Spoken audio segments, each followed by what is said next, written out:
What's up, everybody? Dan Tortora here, hanging out with you inside of the Cafe Kubal studios, and I hope you're having yourselves a fantastic morning this morning as we are getting set and ready to go for a very special broadcast of Wake Up Call with Dan Tortora following the title game. This is all things title game talk following the big old game that has happened here and in the NFL championship. So we have a lot to discuss and a lot to unpack and get to this morning.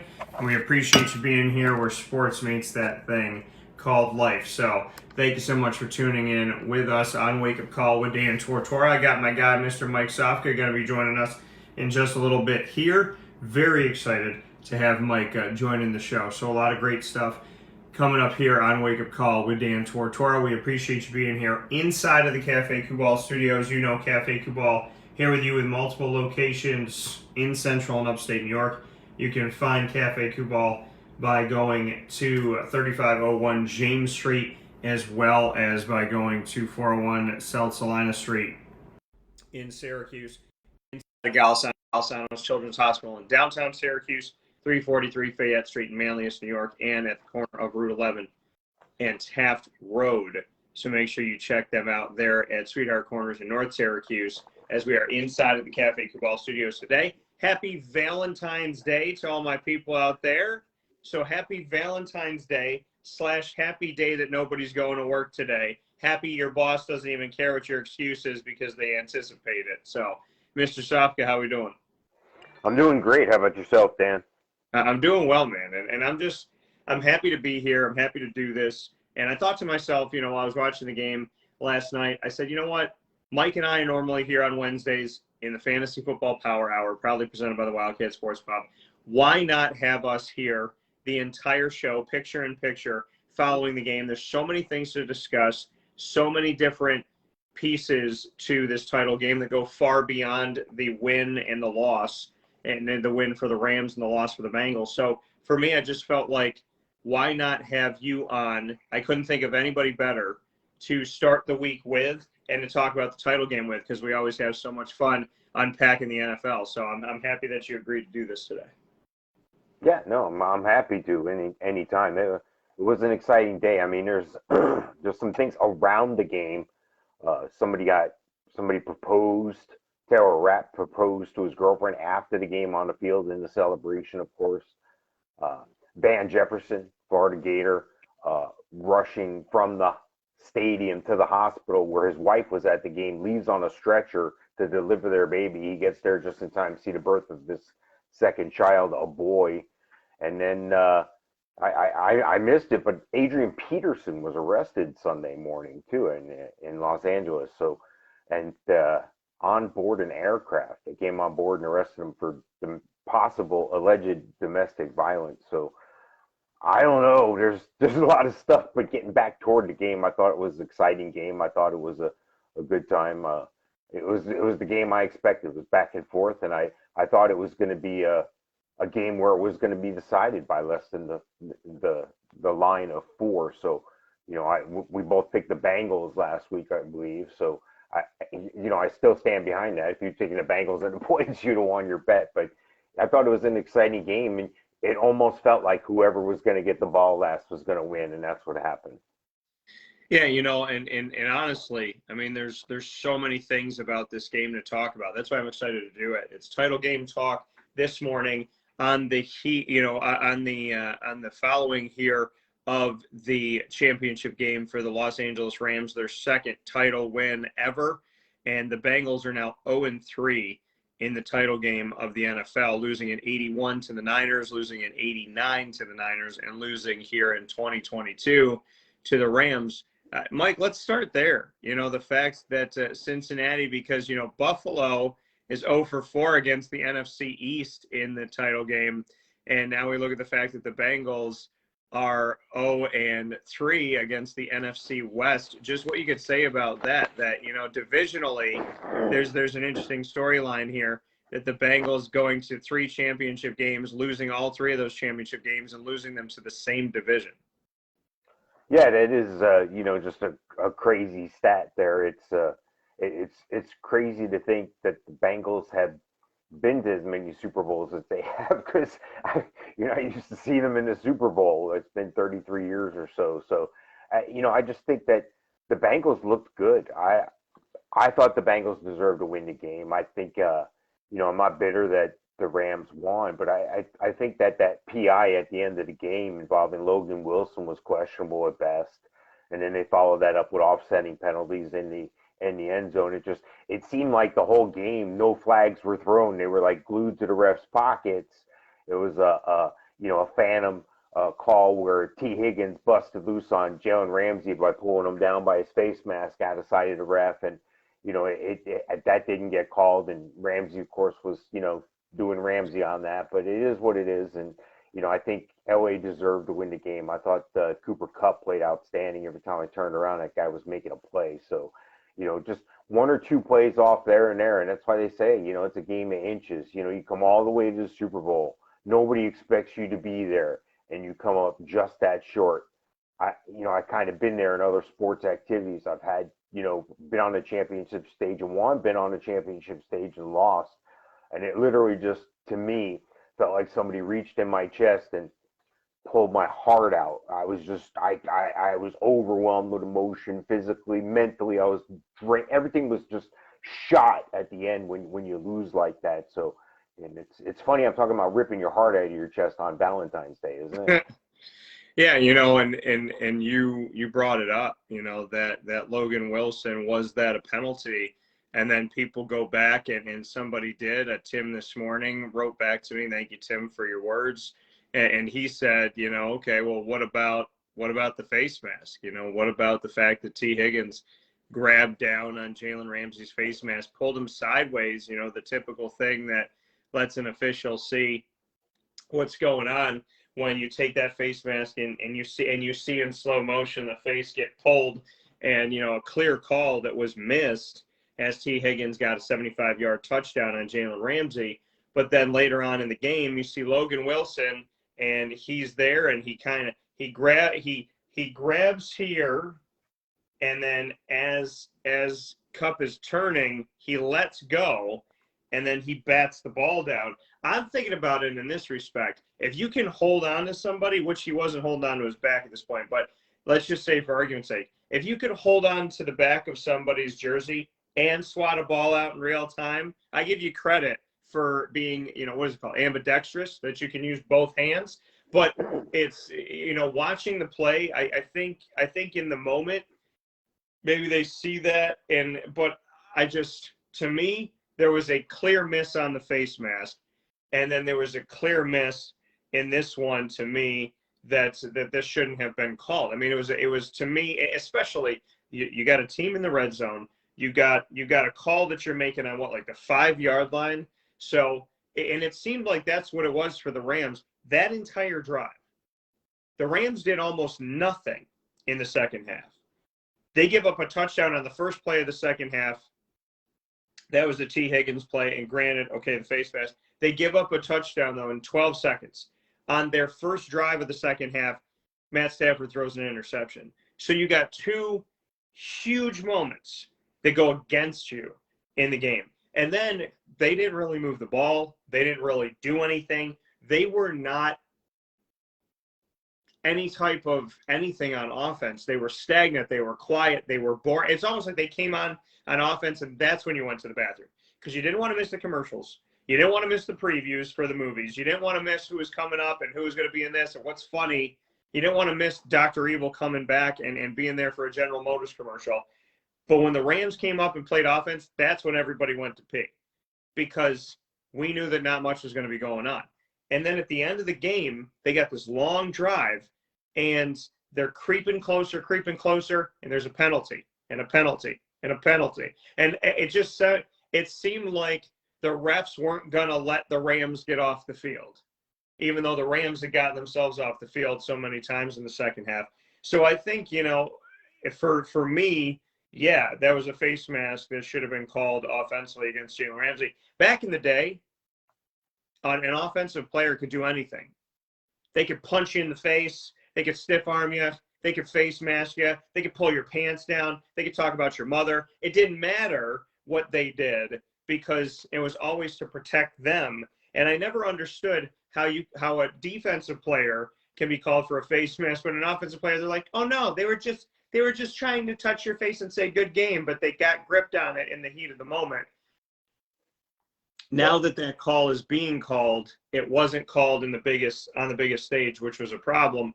But I just felt like on that last drive for the Rams, the officials they were like giving the Rams 2 yards, 5 yards, 10 yards. And to me, it was a time in the game where, like you said, if the refs were going to finally pull the flags out that had been stuck in their pocket all night because of the honey and the molasses that was in there, if you're going to take it out, why take it out at a time when there's a couple minutes left and you got a team in the red zone? Yeah, well, first off, LA had a hard time running the ball. I mean, Cam Akers, 13 carries, 21 yards, 43 yards carries combined. I mean, they brought Darrell Henderson back.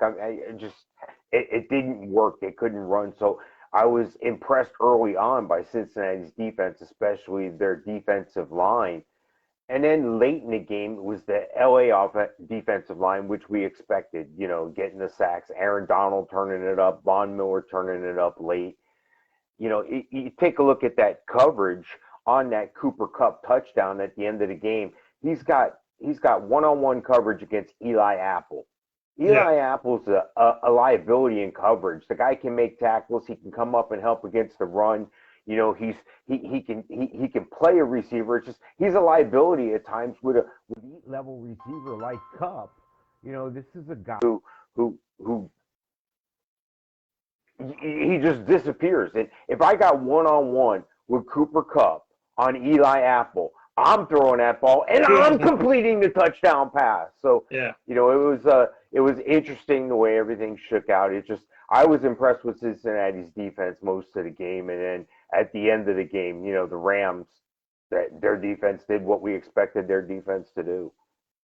Yeah, and I think what it came down to is like you were hearing the commentators during the game discuss the fact that when the Bengals were getting through and the Bengals were pressuring and the Bengals were pushing Matt Stafford and the Bengals were getting sacks and Hubbard's getting this and this guy, when those things were going on, you heard the commentators say, oh, well, the Bengals are getting pressure. The Bengals are doing – it was like they were surprised the Bengals had a defense because the Rams were supposed to, right? Jalen Ramsey and Von Miller and Aaron Donald and company, they're supposed to do it.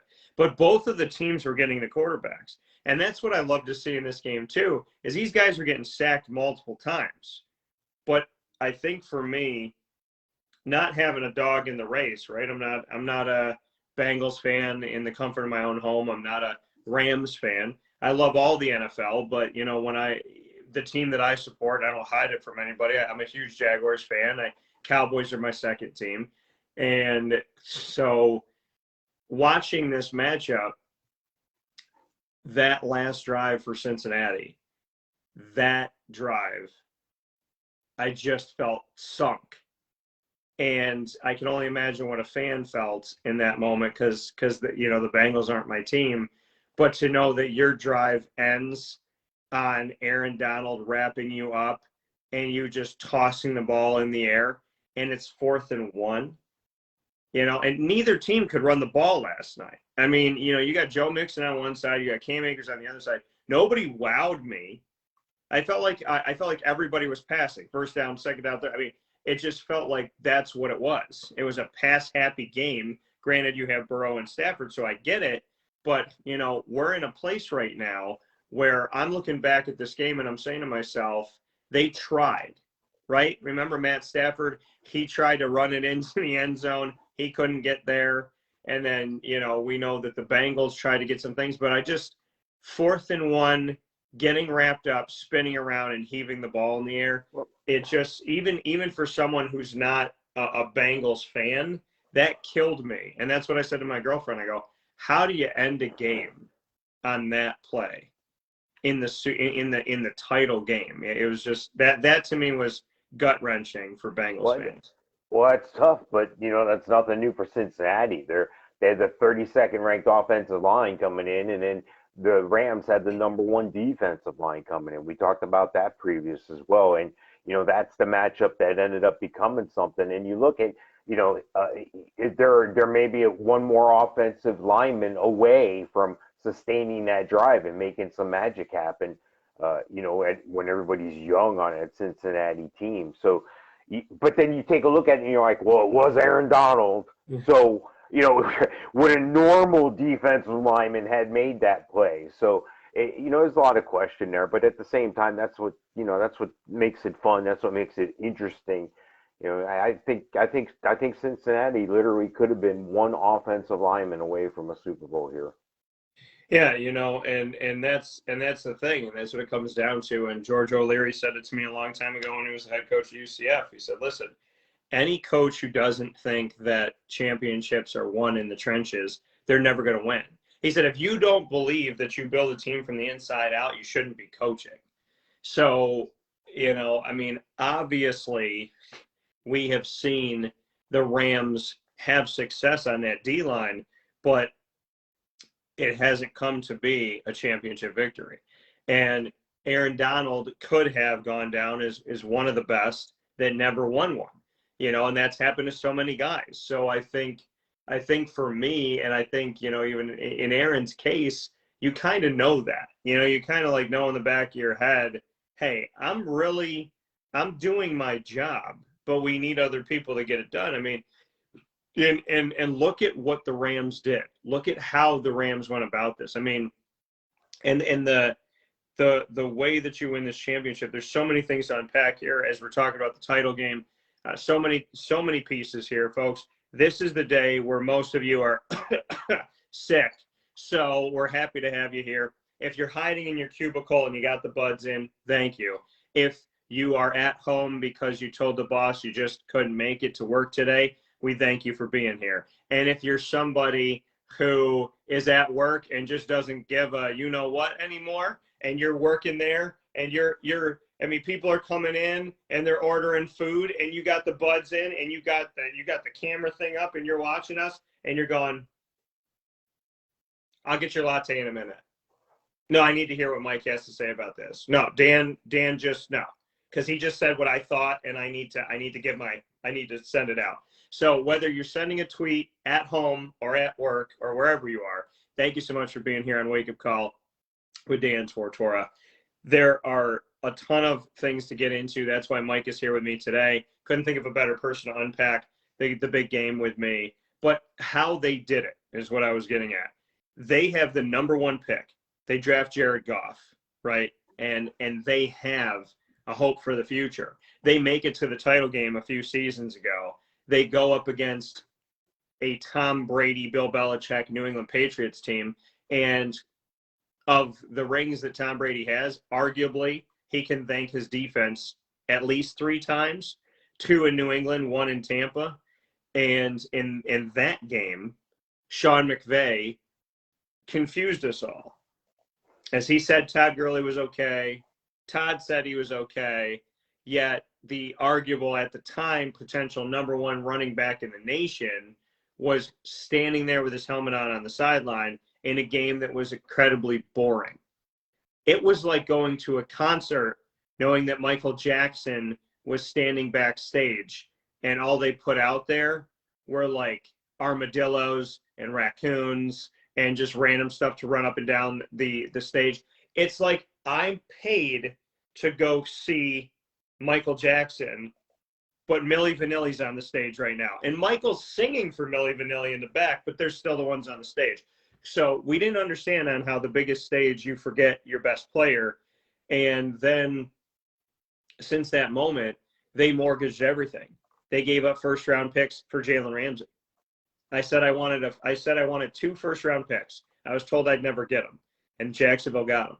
A first-rounder in 2 seasons. So they gave that up.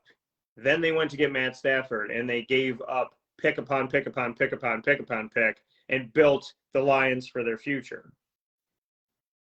Getting rid of the number one quarterback, a number one overall pick quarterback, and doing it so early in his career to go and grab a guy who had spent 12 years in the NFL already in Matt Stafford.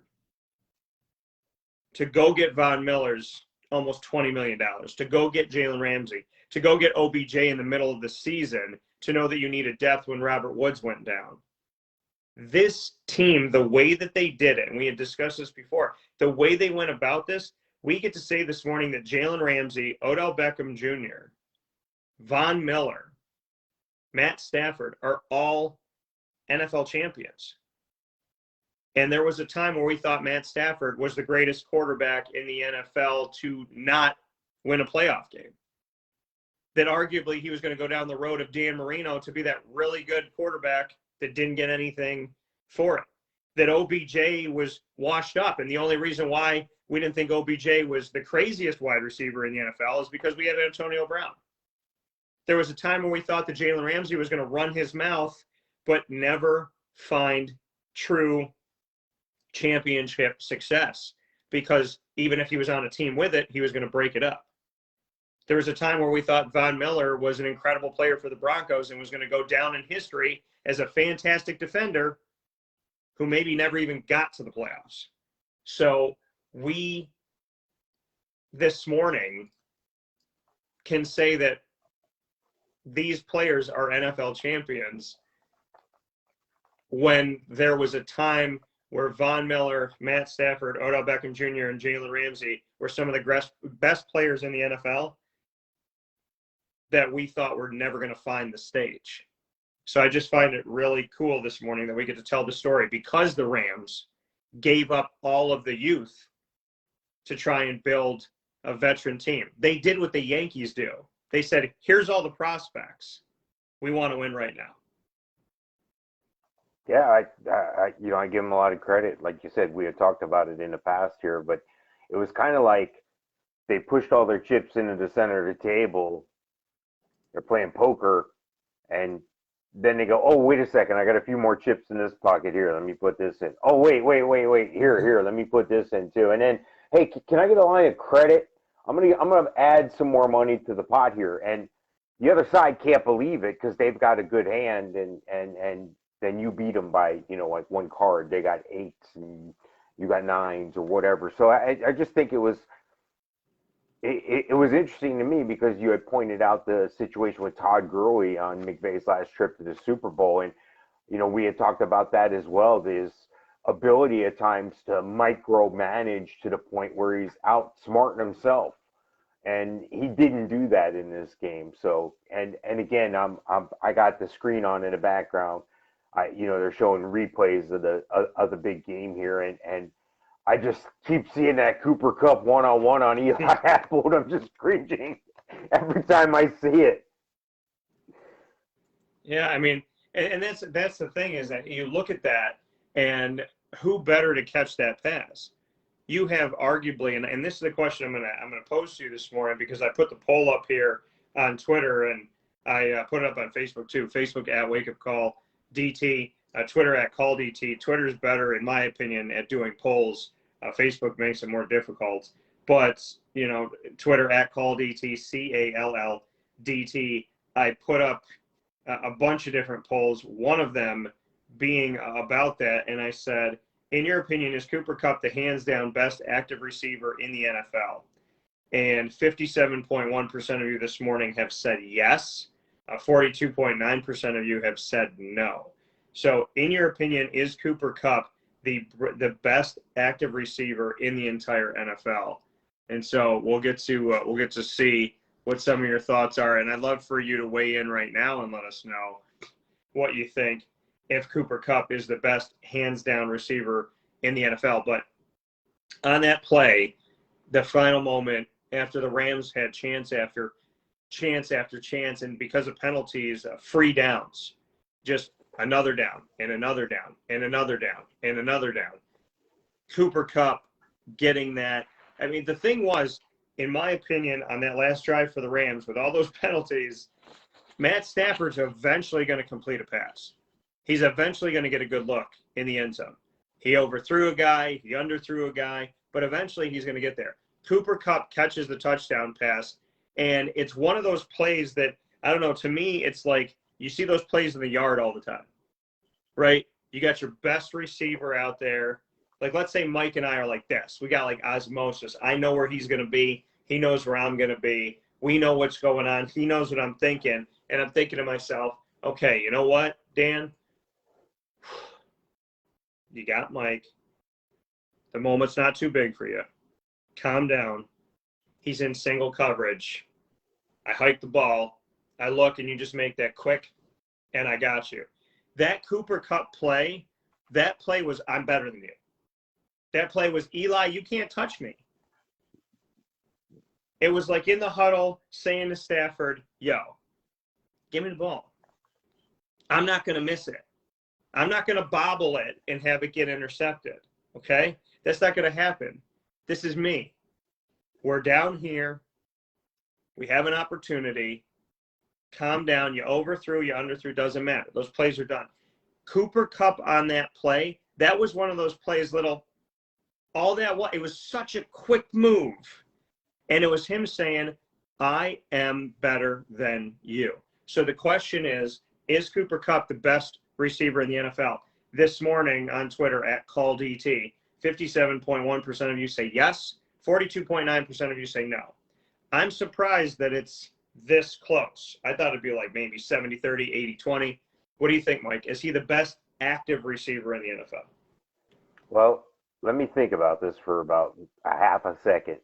Who led the league in receptions? Oh, Cooper Kupp. Who led the league in yardage? Oh, Cooper Kupp. Who led the league in reception touchdowns? Oh, Cooper Kupp. Who won the game for you in the Super Bowl when it was on the line? Yes, he had a favorable matchup, but he that's what he did. He made the play. You know, part of his success has been his ability to use his leverage. And when he leaves the line, sometimes he knows ahead of time what kind of coverage he's facing. That's how these guys, you got to get a jump on the man in front of you. And if you know what the man in front of you is going to do before he does it, that puts you at a tremendous advantage. So he knows he could trim off the route to the outside just a hair. And Matt Stafford knows that because they've been spending the extra time together. They've been watching film together. So that, you know, you look at the highlights in the NFL week in, week out, and you're wondering, how is this Cooper Kupp constantly wide open? He's not wide open. He creates that through his leverage with dictating to the cornerback, dictating to the defensive back how it's going to be. He doesn't let them dictate to him. And having a very high caliber quarterback on the other end of that formula is success. I mean, if he plays like that and you play like that and you're on the same page, you're going to come out and you're going to win a lot of games. So I think Cooper Kupp was deserving of the MVP in the game. And I think Cooper Kupp is indeed the best active wide receiver in the NFL right now. Yeah, you know, and I would say that too. I don't know how you refute it. You know, I mean, I think we talk about Devontae Adams of Green Bay, and, you know, but without him, Aaron Rodgers could still win. We talk about Jamar Chase and how quickly he's come into the NFL and be successful, and how really knowing your quarterback in college can pay off dividends. We prognosticated that it would, and he's done even better than I thought he would do. So, you know, you look at Jamar Chase, you look at Devontae Adams, you look at DeAndre Hopkins, but Arizona figured out how to win without him too. You know, I think when push comes to shove, Cooper Kupp was good with Jared Goff. He was good. And I think with Matty Stafford, he's gotten even more publicity and he's become even better. And so, you know, I mean, I think, like you said, I mean, look at what he led in, look at what he's done, and so humble. Also, I don't put star systems on my website. There's no 5-star system on my site because there's no way that these people are seeing players all over the country. The star system was told to me a while back is flawed, and it's flawed, if for nothing else, than in the fact that the guys that they get to see have a better opportunity. But a kid from Wyoming, he could be the best tight end in the nation. We're not going to know. we look at a D lineman from New York City that maybe doesn't have the money to travel, go to this camp, and travel, go to that camp. We're not going to know. I think Syracuse's undefeated season of 87 was 3-star, 2-star, 1-star, no star. Moose Johnston, he didn't have stars. He won 3 Super Bowls. How funny is that? He didn't have stars. Then he won the title game with a star in his helmet. Never was given a star, and then the team Dallas gave him a star, and then he became a star because he always was a star. People just didn't know it. He plays at little old Syracuse, then he goes on to win multiple championships. So, and I can say that about Jay Bromley, who had one offer, and Syracuse, and that Syracuse was the offer. He had no stars, was a third-round pick, played with Eli Manning with the Giants, played with Drew Brees with the Saints on the D-line.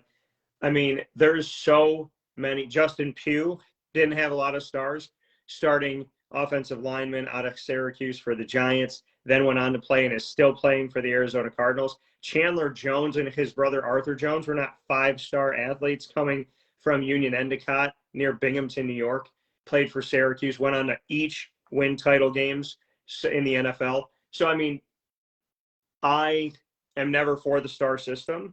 And Cooper Kupp was not a guy who had 5. He didn't have 4. I don't even think he had 3. So, and what did he do when he got up there? He thanked God. What did Dabo Sweeney do when they told him, hey, talk about yourself? He talked about his team. Hey, talk about how great your life is. I want to thank God. The media person kept trying to get him to go somewhere else. He spent 6 minutes on God. What I love most about the end of this game is that Cooper Kupp won.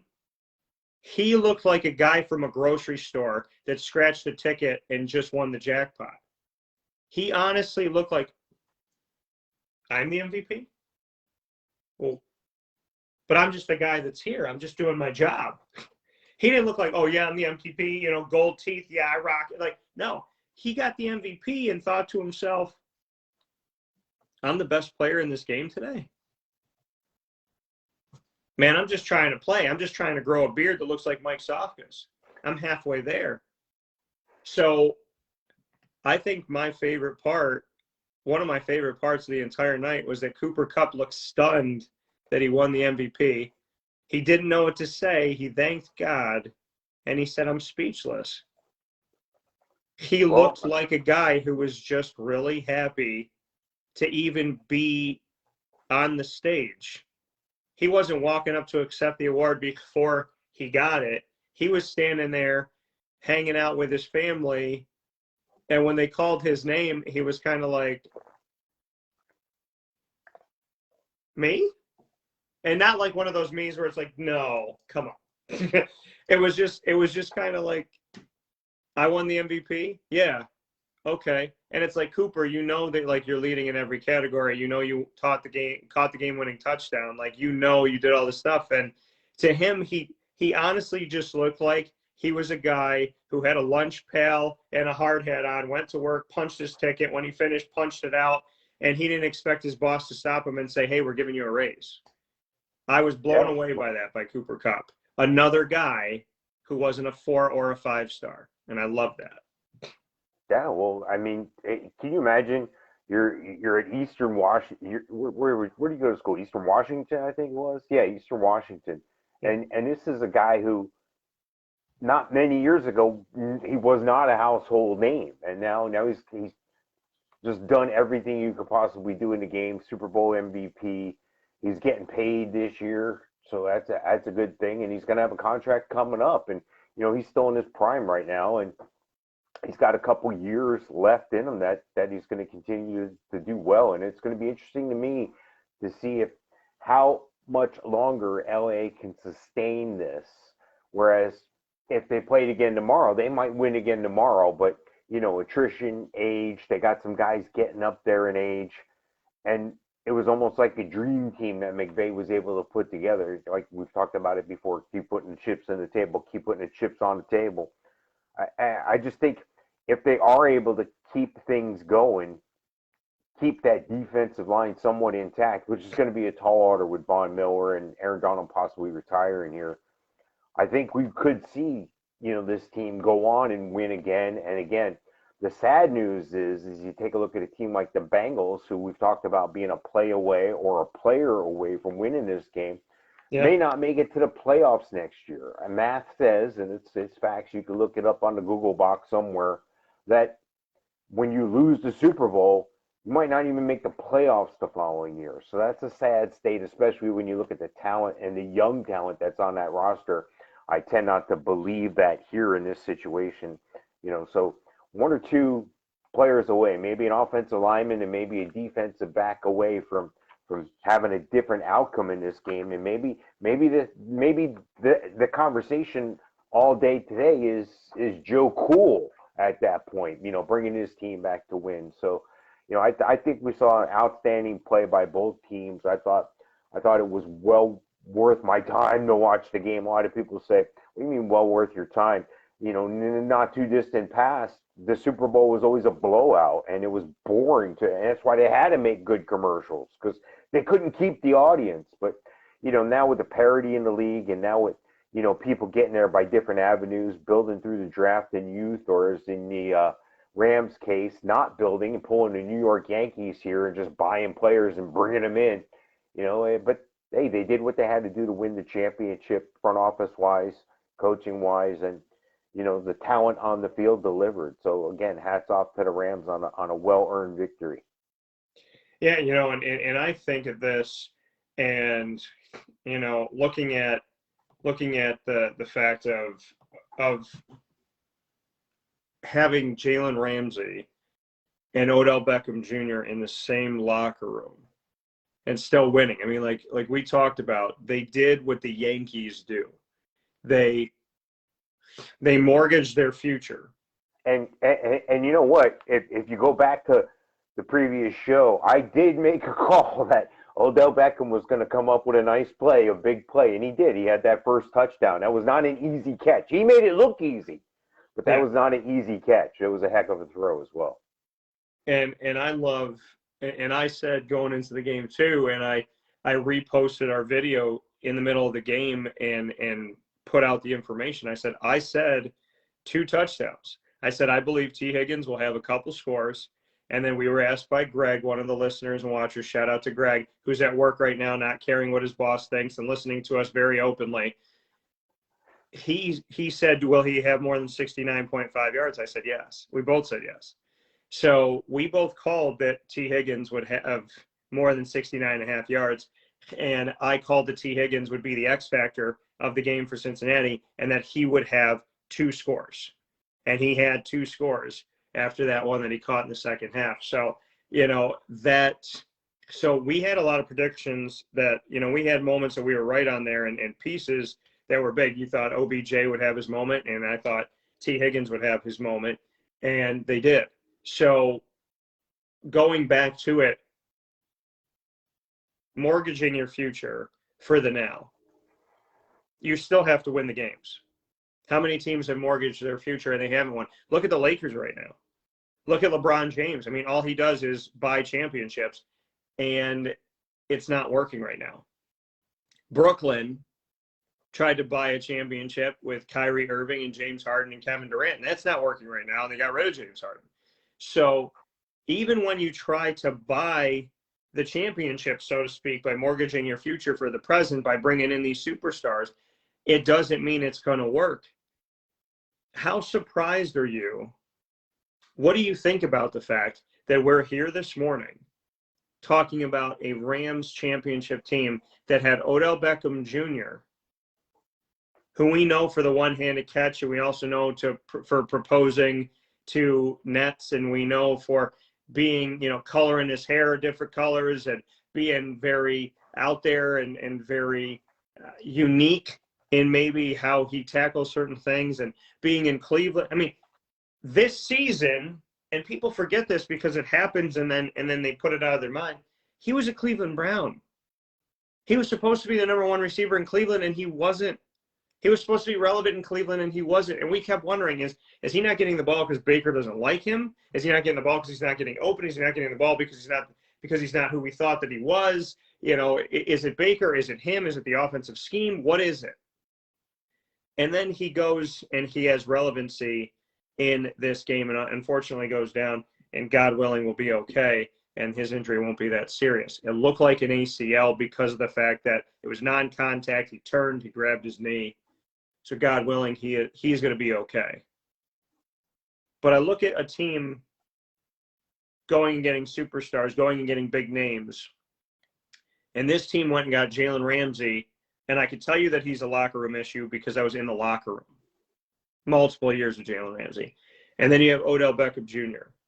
You have two guys where it's all about me, it's all about me, it's all about me and nobody else.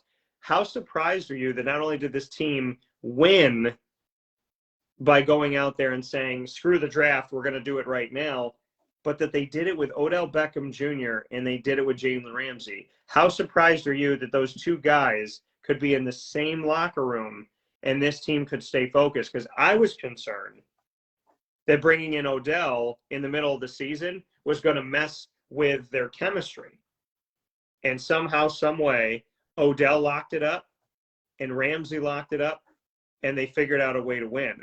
That, to me, is the story within the story, because you went and got these guys, but you went and you got two guys that have very suffocating personalities, maybe I would say, arguably. Yeah, this is a type thing where I like the youth at the head coaching position here for these reasons. We've discussed this in many episodes past, but maybe it's a relatability thing. Maybe it's the ability for a McVay to, because he's closer in age to the player, maybe he's able to relate to the player a little bit different. Maybe the player respects him a little bit differently because they're about the same age. I mean, a lot of times it's like, okay, Grandpa, I know you had a leather helmet in your day and so forth. You know, and the player is like getting coached from guys like dads and granddad's age. So they're not, maybe there's a loss of identity. Maybe there's a loss of connection. And maybe that was the key, because these are larger than life personalities here. You look at the Rileys of the NBA, you look at the Jacksons of the NBA, the guys who over the years had to manage large egos and balance the team out. And we've seen James Harden is a problem in the NBA right now. Nobody really wants to play with the guy, I guess. So you got to get guys who are going to want to play with each other. You got to get guys that are going to want to play for each other. Yeah. And as a coach, you got to have guys that are going to respect you and that you're going to respect as well, because of that mutual respect, because of that relationship. So I think that's why you found two of the youngest coaches in the league, the two youngest coaches, they were facing each other in the Super Bowl. So, that's that balance. You got to have that connectivity with the player on the field. Yeah, and that was a great point. Zach Taylor, a young guy, Sean McVay, these guys look like they were players being interviewed. You look at, who thought Zach Taylor would be a household name? Who thought that Sean McVay would be a household name?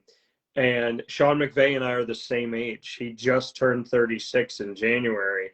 So, to me, that's a really incredible part of all of this. And Zach Taylor's 38. So, you look at both of these guys, combined age is 50, is a what, six, wait, hold on, let me see it. So 38, I can't count this morning, 38 and 36. So combined age of 74.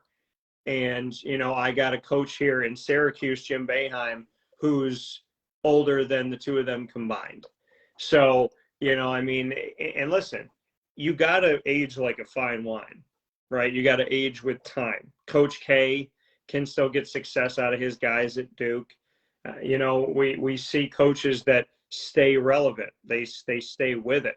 Tom Landry, when was there ever a good time for Tom Landry to hang it up? When was there ever a good time for John Madden to hang it up? When was there ever a good time for, Jimmy Johnson? There's guys that just stayed relevant. And, I would say with Syracuse, Ben Schwartzwalder, Coach P, Coach Mack. these guys to this day, you know that there's seller's remorse at Syracuse when people are still talking about Paul Pasqualoni, and he was fired 20 years ago. So seeing coaches be relevant and age relevant and with relevancy, let's see if Zach Taylor can age gracefully. Let's see if Sean McVay can. But like you said, being able to connect with these guys, you got to give a lot of credit to Sean McVay and his coaching staff, because to get the talent out of Jalen Ramsey and Odell Beckham Jr. without getting all the other stuff to take away from it. It's like, if you ever heard about that really interesting, the puffer fish, where there's people in different parts of the world that will go out and they will order the puffer fish. And when they order the puffer fish, the chef has to be so delicate, even in preparation, and not kill themselves, that there's poison within this. They have to extract the poison while giving you this fish, a delicacy, very expensive, that if it's prepared just a little bit off, from what I understand, could kill you, and not just kill you, but kill you instantly. Sean McVay had to pull the poison out of the puffer fish that is Odell Beckham and pull it out of the puffer fish that is Jalen Ramsey to be able to serve a title game to the Rams fans. I think Sean McVay and his staff need to be commended today for making a pretty dang good puffer fish, and I think it tasted pretty good in L.A. last night. Yeah. I mean, it's a good point there, but at the same time, I think a lot. I put a lot on the players as well as Sean McVay, and what I mean by that is, because Sean McVay is the way he is, the players are a little more open, a little more acceptable. At least that's the image. That's what we see from the outside here. So I think when you got a guy like Jalen Ramsey and you bring him in and you sit him down and tell him that he's not just going to play cornerback, he's going to play star. That's what a guy like that wants to hear, because he wants to be a star. You know what I mean? So you tell him that, look, you're the best player on defense, and this is a defense that has, the great defensive front, Aaron Donald and company, and Von Miller. But you let this guy know he's the difference maker, and he's going to move around the field. Sometimes he's going to play like a linebacker. Sometimes we even may send him on a blitz, but he's a coverage guy. We're going to line him up sometimes on certain coverages. We're going to, and they don't always put him with the other team's one. They let him control a side of the field more times than not. But you saw, there were times where, he was a liability when he got shook from T. Higgins. But can I really take that away from him because T. Higgins pulled him down by the face mask? So I get it. And the respectability, I think, again, that the players have with a Sean McVay, I think, that's something that, even some older coaches have developed over years, like a Nick Saban and so forth. There's certain players and certain coaches that you can instantly connect with.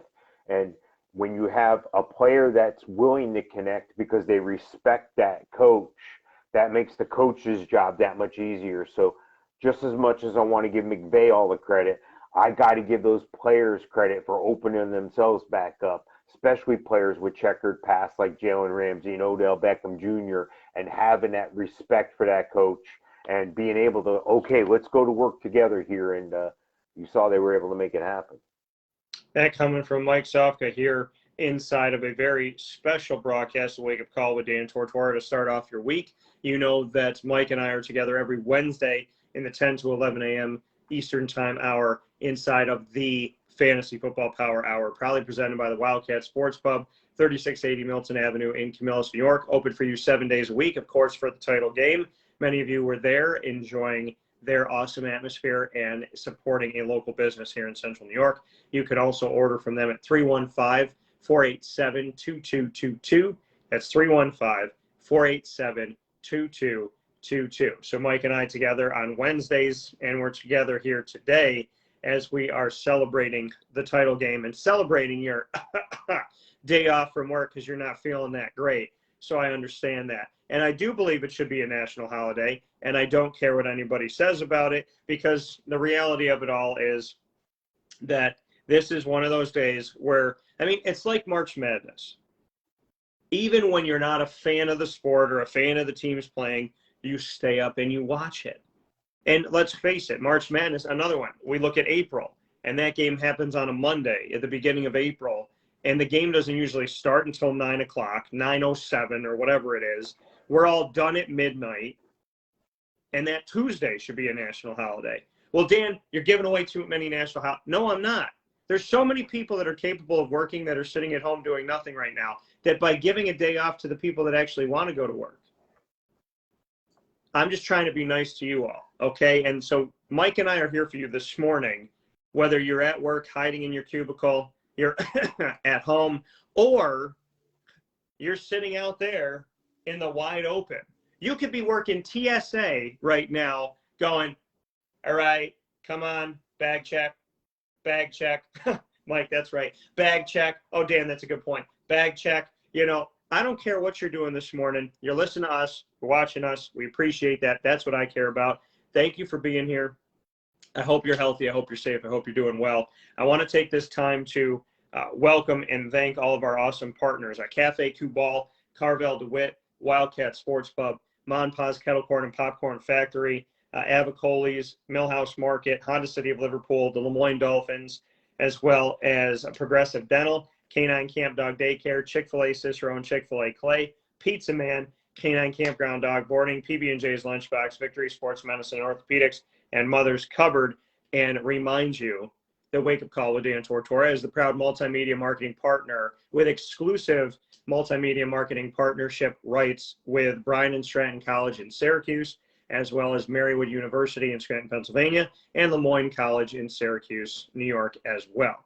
So a lot of great stuff coming up, a lot of conversation to be had. Next point here, Mike, I want to jump off of the game itself and go to the halftime show. I grew up with Mary J. Blige, with 50 Cent, with Dr. Dre, with Snoop Dogg, with Eminem. Not a big fan of Eminem's early stuff with him just making fun of people because I don't like the bullying. I was a fan of 8 Mile. I was a fan of the inspirational side of it. Also, Dr. Dre. Never really knew if I'd be a fan of Dre. I was always a fan of Diddy and Mace and Notorious B.I.G., but I've respected Dr. Dre as time's gone on. Snoop Dogg, I think, is hilarious. And if you see the roast of Justin Bieber, him and Martha Stewart, Shaquille O'Neal, it's awesome.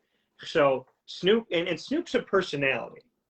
You know, like, I don't know if anybody knows what Snoop's voice actually is, because it's hoop-de-doo review booty. So, I mean, like, it's very, it's, and I feel like, you know, in his real life, when he's with his family, is he like, hey, son, can you go and get me a sandwich?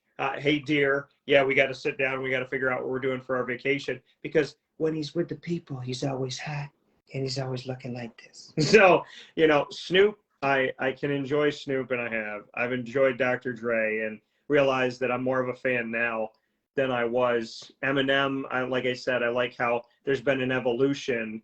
I also like the fact that he's got his own restaurant now off of those 8 Mile lyrics.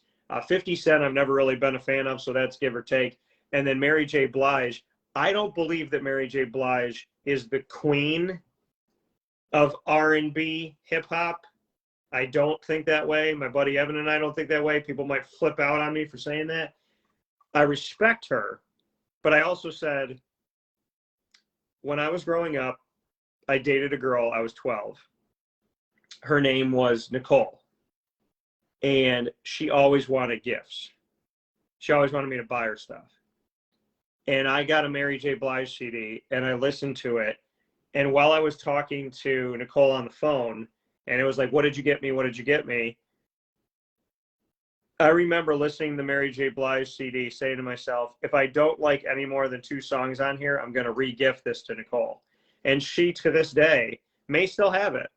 But I definitely re-gifted the Mary J. Blige to her. So I think that's like kind of yours. I don't re-gift CDs. So I think that goes and shows you that I wasn't a big Mary J. Blige fan, the fact that I gave it to the girlfriend at the time. So I would say I was happy that Dre was there, happy that Snoop was there, happy to see Eminem there. What did you think of the halftime show? And is this music that you had listened to before? Is this like oh, hey, I'm going to give it a shot? How did you view the halftime show? Because every year we see a halftime show where there's people, thousands of people that just don't happen to listen to that music. So they may not know it. You know, we have Aerosmith, people don't know it. Rolling Stones, Justin Timberlake, Britney Spears, Janet Jackson. What did you think of this? Because this was nostalgic, and a lot of the music that was played was bringing us back to old songs that I know, that I grew up on. I don't want to say old songs, but songs of the 90s, really. So what were your thoughts? Well, first of all, Dan, I resent the implication I'm too old to connect to the halftime show. No, I'm just I kidding. didn't say that. I I didn't say know. that. I said I know. don't know if you listen to Dr. Dre. It's so. Yeah, no, I have an appreciation for all types of music. I do listen to just about everything. I am very familiar with Dr. Dre, Snoop Dogg, Eminem. I could have taken or leave. I thought it was gratuitous to a point. I don't think it was necessarily the best one ever, like everybody's making it out to be. You got Eminem taking a knee when that was a whole thing. Apparently, they had it big. It was a big thing before, and the NFL told him not to do it and all this. So I just there's certain everybody's got their agenda, even though they were all out there together. Everybody's got their own thing. They're all trying to get their character out there. They're all trying to, it's all about clicks. It's all about retweets. It's all about, look at me and buy what I'm selling. And I get it. And that's what it is. And I'm good with it. It just, it's amazing to me still that they're able to pull off a show like that. There was a lot of people. There was a lot of props. There was a lot of stuff. And, I know it's a few minutes longer in reality than a normal NFL game halftime wise, but to see the ability for them to pull off a production like that, throw it all on the field, and then pull it all off the field in a timely manner without, we've seen it in past. We've seen it in past Super Bowls where, you can't even watch the third quarter because there's so much smoke and crap on the field. There's confetti and trash all over the field. So, it was interesting to me to see the actual professionalism and their ability to pull such a major thing off. And it's not easy to get that many type A personalities in the room. It's not like we talked about with the Rams. You got an Odell, you got a Jalen Ramsey, you got all these characters, and when you get together, these guys, and that was the beauty of the show as well. The respect for each other that the performers had, and knowing that they could all play off each other, and Dr. Dre, Snoop Dogg, Eminem, Mary J. Blige, Kendrick Lamar, 50 Cent making an appearance. So I think that all in all it was good, but everywhere I turn, everybody's like, oh, best ever, best ever. I don't know what the best ever was, but I don't know if that was it. Yeah, I mean, I don't think it was the best ever. I got to tell you, J-Lo and Justin? What'd you say? Well, what? No, that was Janet and Justin. Never mind. Yeah. No, J-Lo and Shakira both being 50-something a couple of years ago and dancing better than a toddler who's been given Skittles. I mean, the energy, Shakira doesn't age, and neither does J-Lo. And I think when I look at like best halftime shows, and I could care less what they wore because guys just gaga over what they wore.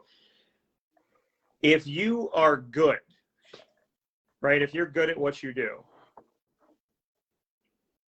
and you're good at it when you're 24, 34, whatever, and now you're 50, 52, and you're still out there killing it and dancing, and I'm still like watching you dance. And the thing is, I have Hispanic blood. So when I watch and Shakira was playing instruments, she played like 3 different instruments. She's dancing, she's singing, and everybody was like, J-Lo, J-Lo, J-Lo. And I'm going, yeah, I respect J-Lo. But J-Lo didn't play no instruments. You know what I mean? Like, if this was a talent show, Shakira did more, but at the same time, both of them, they're so good at what they do. And as their body has gotten older, they've trained that body that like these hips still aren't going to lie. Like we're still going to do this. And so I would put that one up there. I think memorable for me was Aerosmith when they had like Britney and Justin and they had Aerosmith out there because it was so unique. So I love that stuff. And my bad for forgetting to say Kendrick Lamar because I really like Kendrick Lamar. But because he's just incredibly I call him like Kanye 2.0 because he kind of sounds like Kanye, but I feel like I don't know. I like Kendrick more. And he didn't marry a Kardashian, which means that his career is still intact. So the reality of this one is that this show was good, but I don't think it was my favorite. But there's people that went gaga over Maroon 5 because Adam Levine took his shirt off. And so, I mean, that I was like, if I want to watch the halftime show and I'm talking about the halftime show before it happens, then those are the ones that I put up there. That was what I did with Aerosmith. That's what I did with this one, with Dre and all them. But it was weird to me to have them say, like, this is the first, like, hip-hop and rap show. And I'm like, really? This is the first time that it was, like, all hip-hop? That just seemed weird to me. And Greg, because I feel like that should have happened a long time ago, Greg put a post out here to us, and I appreciate it, Greg, and I responded to it. He said, maybe it should just be an East Coast holiday. And I said, an East Coast holiday after a West Coast rap show? That would be a turf war.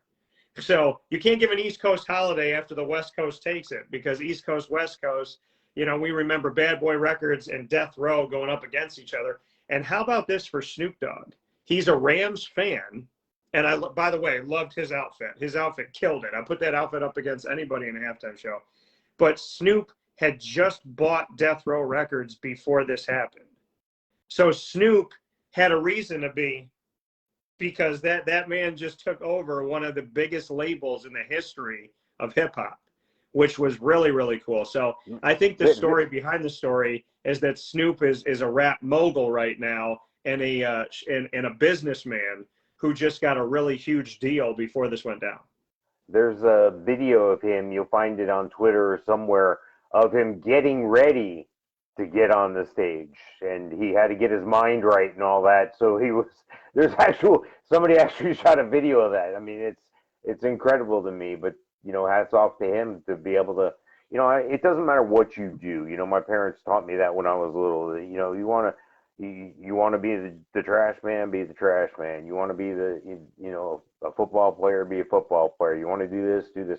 Just give it your best. Just be the best. Be the best you at that thing. So, you know, hats off to him for doing that and succeeding and sticking with it. And, you know, good things happen to people who work hard and grind it out. Yeah. And we got a post that came in here that said, Snoop is a fan of wherever he is, and I agree with that. I think that's hilarious. But that's the thing, man. He's always got the sunglasses on, and he's always, and you'll see him like next year. You'll see him with like a Bengals shirt on, and he'll just be, you know. And if you put a post up and you had like all the teams that Snoop was a fan of, and they'd be like, Snoop, you're a Rams fan, a Cowboys fan, a Niners fan, and an Eagles fan, and he'd be like, what it do, baby boo? I mean, like that. He doesn't care. So I think Snoop in and of himself, he's just chill. He's very relaxed. Some people would say medicated, but whatever you want to say, Snoop is obviously good at his job, and I think he has a prescription for all the drugs. So it's good. But my best to Snoop Dogg. All jokes aside, I like it. And what I wanted more than anything out of this is for Dre and Snoop to release that they have an album coming out. That's what I want. When I see these, that's what I think you should use it for. The halftime show should be used to make a massive, like, announcement. So you not only select carefully your halftime show, but you bring somebody in and they unveil that they're going to be doing something. Like saying, I thought at the end we were going to see like the curtains come down and 2 huge screens, and you're going to see like Dr. Dre new album coming March 2022. Like that's what I wanted. I want there to be an announcement within an announcement, a show within a show. And I also want to institute this, like we're seeing 50 Cent upside down and all that. I think that there should be a special guest at every single halftime show for the title game from here on out. I think whoever's announced to be on the lineup, there should always be a bonus. No, And I would have suggested Dr. Evil for this one. I think well, Dr. Evil with Eminem would have been good. a lot of that stuff's corporate tie-ins and money that we don't see and sponsorships that we're not aware. Sometimes we're not even aware. Ethical way of doing business, of course, is to make sure that the listener or the viewer is always aware when they're watching a paid endorsement or a paid spot or what have you. And the NFL's not always done that. In the past, we've learned that all the military stuff. I was just like, wow, the NFL is really super patriotic. No, the military was buying those spots. So it is what it is, and I get it. But it's almost when it becomes too commercial that it's like, really, So I get what you're saying, but the halftime show has grown over the years to try to get everybody in the room involved. A Super Bowl is a type game where people of all ages and people of all fan types and people who aren't even fans will watch because of the spectacle.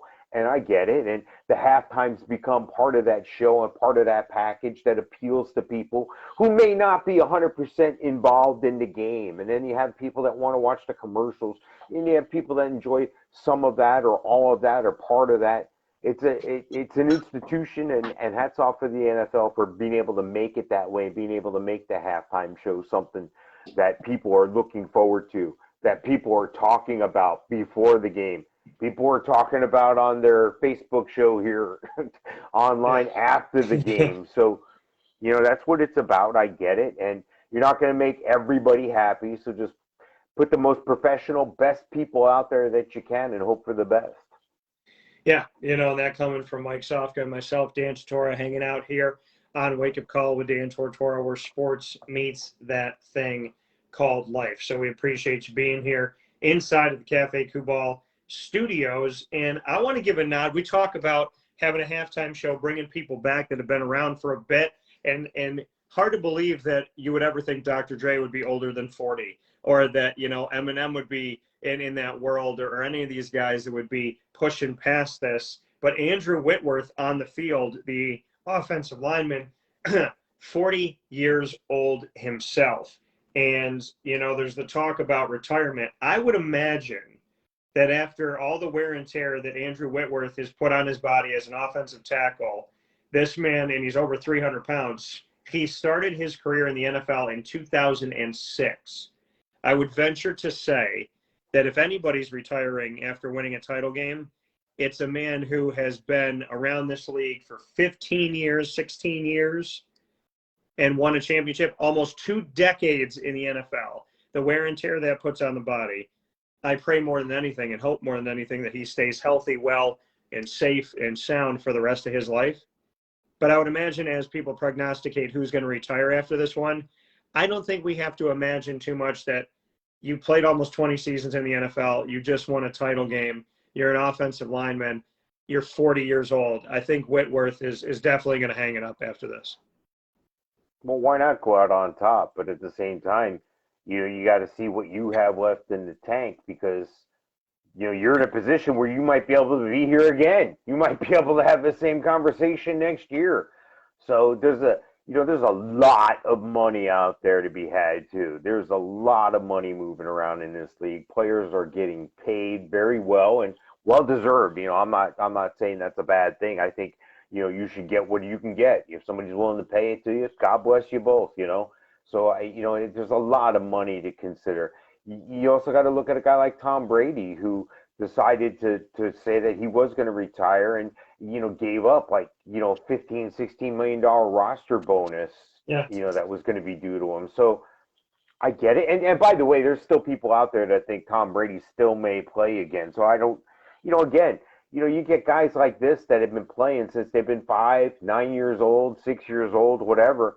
This is all they know. Now they come 40 years old, 45 years old or so, and they know they're getting closer to that point where they're going to have to move on to the next chapter in their life. But at the same time, this is all they know. You know, some of them can't remember any further back than football. They've always known football. And then when you're going to leave that, that's a tough decision for a lot of people. And you know, hopefully they'll make their peace with their decision and be able to move on and be successful in the next chapter. But I would find it hard unless I determined before the game and made that decision before the game in a sound mind that if I win, I'm going out. If I lose, I'm going out. Whatever that decision would be, and then stick with it that way. And I think that's what a Tom Brady did. But coming off the high of a Super Bowl, I imagine it's really tough to say you're going to hang it up unless you've already come to peace with that decision ahead of time. I don't think Tom Brady's like, like watching General Hospital or Days of Our Lives, Young and the Restless. I don't see Tom Brady ever, when they said he was going to hang it up, Joe Theismann, Super Bowl champion himself, Joe came on the show and said, Dan, I don't necessarily believe that. He said, I think if anything, he's got one more year. But he said, knowing Tom, and he's talked to Tom, he said, Tom's not the guy to make a decision like that. He's not the type of guy to make a decision until after the playoffs are over, after he's sat down with the team, after he's talked about, who are we keeping, who can't, what are we going to do, what's this going to look like. And right after he said that on my show, which a couple going into the title game, right after he said that on my show, because it was on, January 31st, Tom said that day, hours later, I'm not sure. And then eventually he came out with the post that he was, and then he went on a show and said, never say never.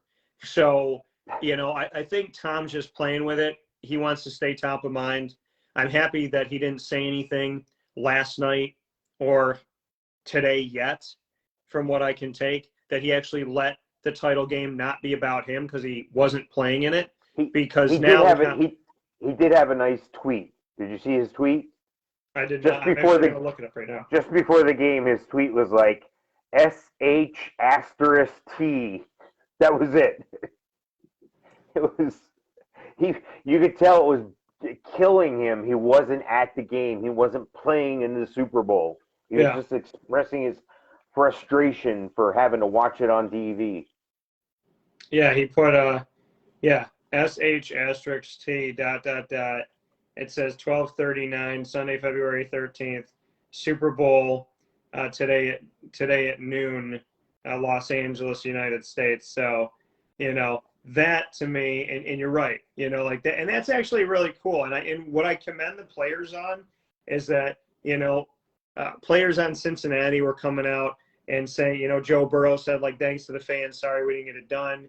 The players were getting out immediately and talking, Bengals players, Rams players. This is not something we had. Number one, when we were growing up as kids, there was no Twitter and there was no social media. And beyond that, even as there has been Twitter and Facebook and Snapchat and all this stuff, really it hasn't been like this. When it first came out, we weren't seeing players do this, and players have got more comfortable, players have got more open, players have got more instantaneous, and to come out and say, you what? I'm sorry, they're more aware that they each have their own brand, so they're always on point because there's always money to be made, win, lose, or draw. So the player has come full circle with the education that there's money to be had on many different levels here if you just do the right thing here. Don't go out and explore the media. Don't try to hog it up, but at the same time you want to interact with it to everybody's betterment. Yeah, and the really cool thing about all of this is the fact that I reposted a bunch of them. There was a bunch of messages after the game because these players, like you said, knowing like, hey, they have their own brand and they can put out what they want to put out. Von Miller said, "Told you I'll be back for you," and had a picture of the championship trophy, or it had an emoji of the trophy. We had another post that came out. Dick Butkus said 50 Cent looked like he was hit by inflation. Lamar Jackson said Kupp MVP. So Dick Lamar Butkus Jackson. is the master of the tweet lately. Go back and look at a bunch of Dick Butkus tweets. The guy, I don't know if he's really doing those. I mean, I trust he is. And by the way, even in my high school yearbook, he was went down as my hero, Dick Butkus. So, a guy like that at his age have that quick wit. Maybe he's hired somebody good to do that, but I think those could be really him. He's quick on the Twitter. Yeah, he put, maybe the world needs butt coin, can be used to purchase deep dish pizza and Chicago beef. He said, I don't understand his movies or his commercials. McConaughey is an enigma. And then he said, why is Grimace introducing the teams? Enough chit chat. Gonna go watch a movie where Al Pacino yells a lot. See you all for the big game. Good night. Stay safe, Chicago. Hope the Bengals offensive line watches the opening scene from Saving Private Ryan so that they know what they're up against. But it almost seems like a faux Twitter. You know what I mean? Yeah. It almost seems like a parody Twitter, but it's Dick Butkus, and there's a blue check, so it's supposed to be about this. And then he puts what did he put here? Hey, McConaughey watched Interstellar. What the hell was that? What did he say? You were an astronaut and a book. And then what does this say? So, oh my goodness, taking a break today to engage with some of my new followers, and went on to say, 150,000 new followers, mostly angry Packers and Jets fans, pointing out the Detroit Lions are worse. Have some manners. It's not polite to speak ill of the dead, is what he wrote in that one. So I don't, it's you know what I would love? I would love a show, and I'm not going to say that they should have their own show because I'm an entrepreneur. I would love to invite publicly Dick Butkus and Mike Ditka to join us on Wake Up Call with Dan Tortora. I would love to have a room where you and I get to talk to Mike Ditka and Dick Butkus every week. I think that's a wonderful idea. I like both those guys a lot. Yeah, let's do it. Make it happen, Dan. You can do it. Well, I got to reach out to the people. Dick Butkus. I looked at the tweet and I go, this isn't Dick Butkus. And right. then for you to say oh no, check more of his stuff. Yeah. And then Debo Samuel said turf should be banned. There were other messages coming out about this after Odell's injury. Snoop Dogg said, thank you for a beautiful night. Very sweet. Odell said, LA, we did it. Joe Burrow, sorry we couldn't get it done. Proud of our team and our fans. Love these guys. As I made mention, he had said something. Odell said, thank you all for the love and support. God always got me. He's always had a plan. He made me a world champion. I'm so grateful. So I just think it's cool that, we have these avenues where we can actually hear from our heroes and hear from our favorite players and our favorite coaches and yada, yada. And at the same time, I just feel like they're using it more. I feel like it's an avenue to reach out to them, but in the past, I felt like they were kind of quiet they would do it in interviews, or they would let the coach kind of handle it, or the team handle it, or the official Twitter account. To see the players outside of the Bengals, outside of the Rams Twitter account saying, this is what I think, this is how I feel. And then really the Tom Brady one, SH star T, and to have that picture of the Super Bowl. I just think it's showing us the real feelings of these players, instead of somebody speaking for them or having a press release that's an all-encompassing, this is what all 53 people feel. I think it's cool to see individually what 53 people feel. And I think they're using social media in such a way where I've seen a lot of good from it, because there's a lot of truth in it. And these guys responding so quickly, so instantaneously, a lot of the times that's going to create the most emotionally accurate feelings, because they're not really thinking about exactly what they're saying in the moment. They're showing you kind of just their raw feelings, so to speak. And I think that that's cool, because we never got that before. No, and I'm a little bit older than you, Dan. So I had it even worse. growing up in New Jersey as a youth, if it wasn't in the Newark Star Ledger, I didn't know about it.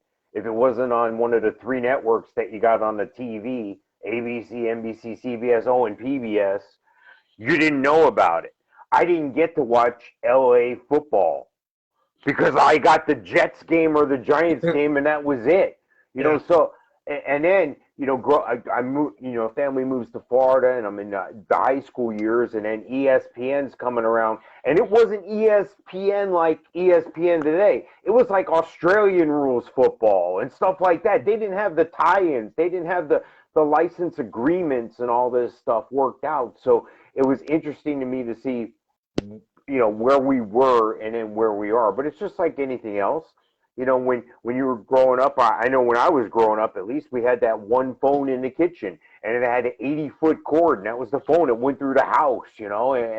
And nowadays we're on the phone, but we're not. You don't even see the phone in the picture. So it's all about the evolution of the game. It's about the evolution of our technology, and to have the players be able to be at a point where they're embracing that technology and identifying with the fans on a more one-on-one level, even if it's perceived or not, it's smart business on their part, because most of the game, the NFL, players joke, not for long. The average player's career is 3 to 5 years in the NFL, and a lot of these guys fall on hard times afterwards through bad investments, mismanagement, handing out too much money, being too generous in business transactions with friends and family and so forth. And then the games pass them by, their knee is shot, and they've got nothing to land on. So a lot of these guys are taking that next level and setting themselves up so they can be relevant. There's avenues for the game afterwards on multiple platforms, on multiple connections, multiple NBC, ABC, CBS, ESPN. Everybody's got a platform for them. So, it's very smart for these players to embrace the technology and try to have that connectivity. Much like we talked about the connectivity, how it's important in a championship team to relate to the players with the coach and the player. It's just as important for the future of the game and for the players' future before, during, and after the game here, to have that same connectivity with the fans through social media. I think it's great. Yeah, I think it's awesome. So, we talked about social media. We've talked about the halftime show. We've talked about the storylines of these teams. We talked about the Rams being like the Yankees and mortgaging their future to buy a present, and, the Odell factor, the Jalen Ramsey factor. Let's go to the game itself. How do you think it played out? How do you think it felt from first quarter to the fourth quarter? What do you think?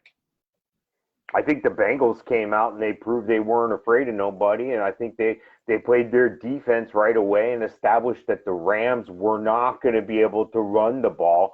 And fortunate for the Rams, they were okay with that. They're like, okay, we got Matt Stafford, we got Cooper Kupp here, who led the league in receptions, yards, and touchdowns. So we have Odell Beckham, and we know Tyler Higbee's hurt, but we're going to wheel Bryson Hopkins out there, who's going to do something. Darrell Henderson is back in the fold.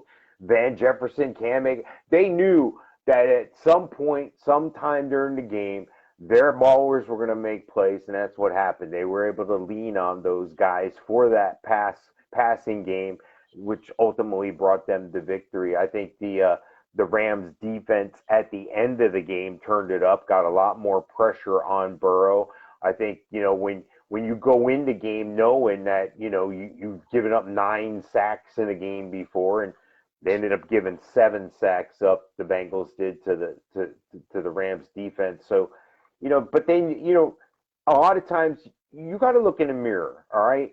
And, when you get up, and women are great at this. Women get up and they put their makeup on to complement their self. They accessorize their outfit to complement what they're doing. They dress in a certain way for certain events. And I know men do the same thing, but women more so. And that's what I'm trying to say. You need to take an inventory of what you have that works for you, what you have that doesn't work for you, and accent on the positives.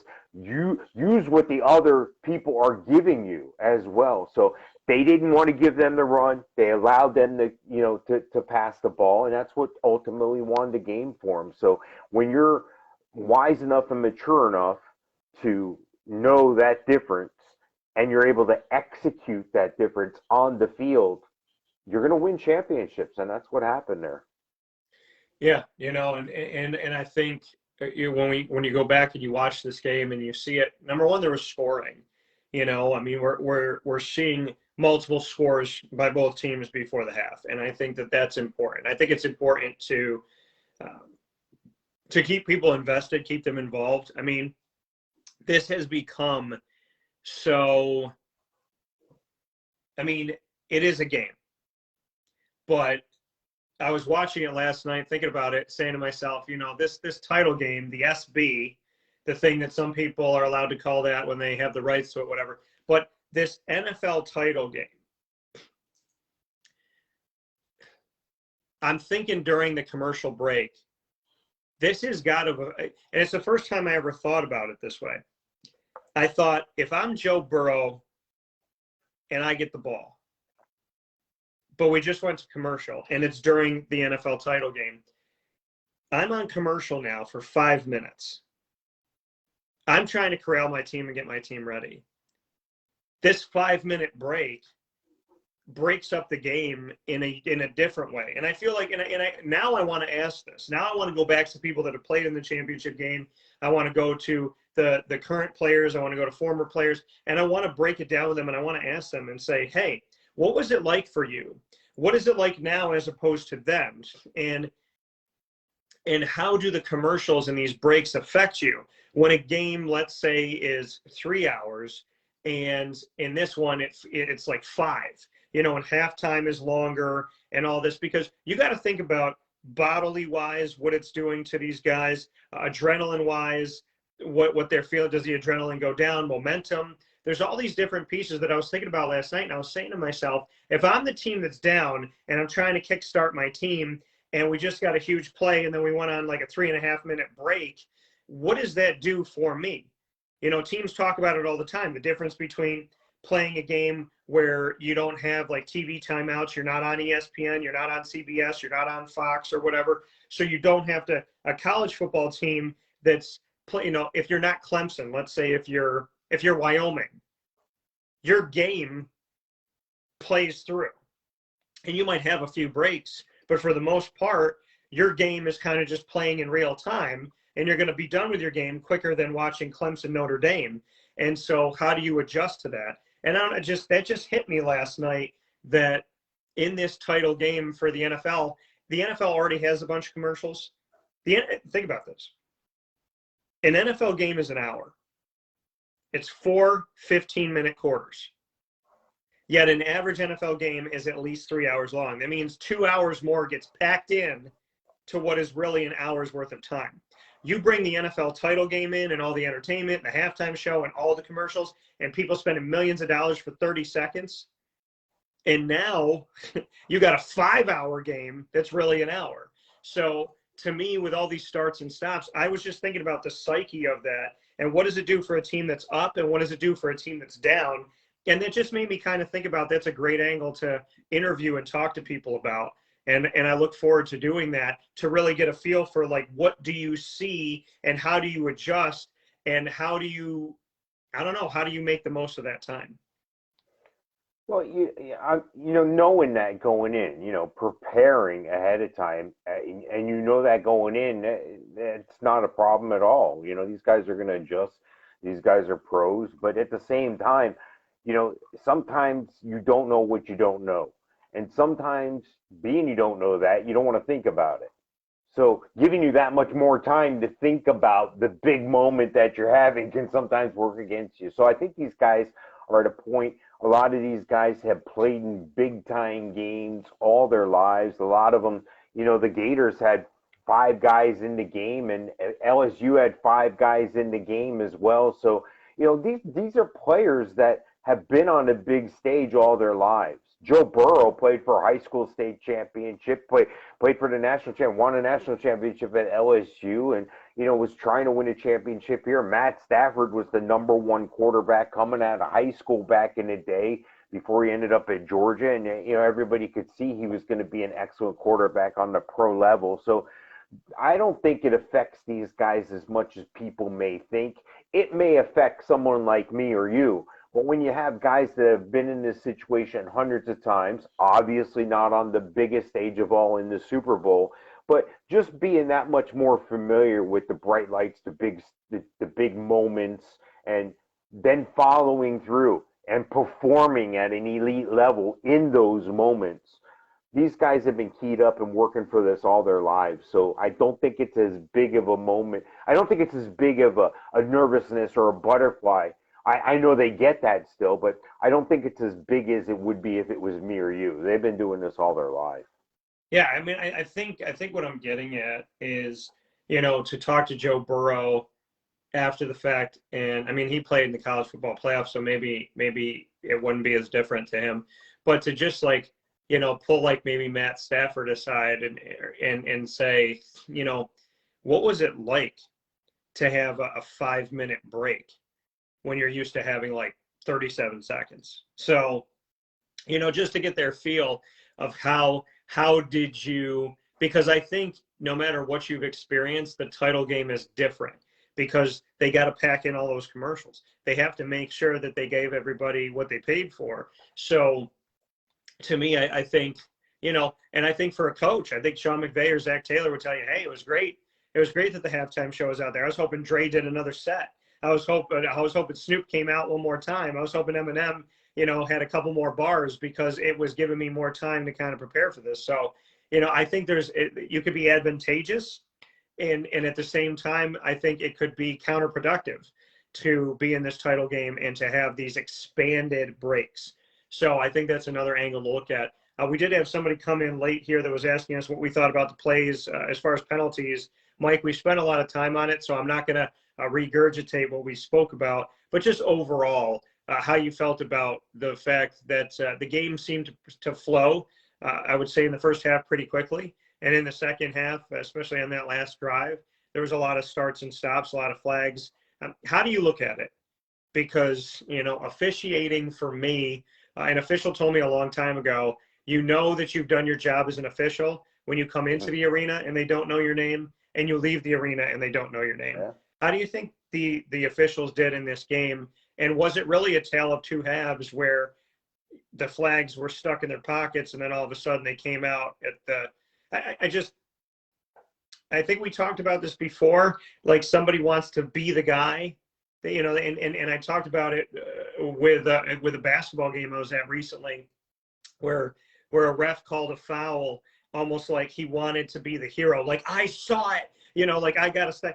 I'm never for an official becoming the third team on the field or the court. So how did you view this game overall? Yeah, like we had said before, I thought that the flags were stuck in their pockets most of the game, and then at the end of the game, I didn't think the Logan Wilson PI was PI. Then they had the offsetting in the end zone, and then that puts the one-on-one with Kupp and Apple. So there was a couple of times where I thought there should have been flags in there. You watch the NBA games, and at the end of the games, people were screaming for fouls, and then there's the ref is letting them play. The ref is he's letting that contact go. He's letting them play through. And that's in football as well. So it was almost the opposite of a normal game flow in that respect, because normally when you're on the line in those big moments on that big stage, you made your point before it, the ref doesn't want to be the story afterwards. We've seen that in the past, and it's not a pretty look for the NFL, and they don't want that. But it was the opposite of game flow. It was a little bit unusual. I thought the missed call on Higgins pulling Jalen Ramsey down by his face mask, that was, it's I know it's almost ticky-tack to the point, but that call should have been made. The Logan Wilson call shouldn't have been made. So, give and take, it's going to happen. You can't complain about it because it's probably law averages, unless the refs are really on the take or something, which I don't think that would be the case here. I just think that, it's all going to balance out. It's like the possession arrow in college basketball. You're going to win some, you're going to lose some. Let's move on. Let's go. Yeah, so called a holding penalty. Some people were worried it was going to be pass interference. It was called holding, and there was Mike Pereira, who they go to a bunch of times here, about different calls. They asked him about it, and he's quoted, and you can see the video at Call DT. I shared it on our Twitter account. He said Wilson gets called for defensive holding. It's just not holding. So Mike Pereira saying it was not. So, it was not called for pass interference, called for holding, defensive holding, and it wasn't. And then the thing, when I saw it in real time, I said to myself, wow, he batted that ball down. I was like, damn, that's fantastic.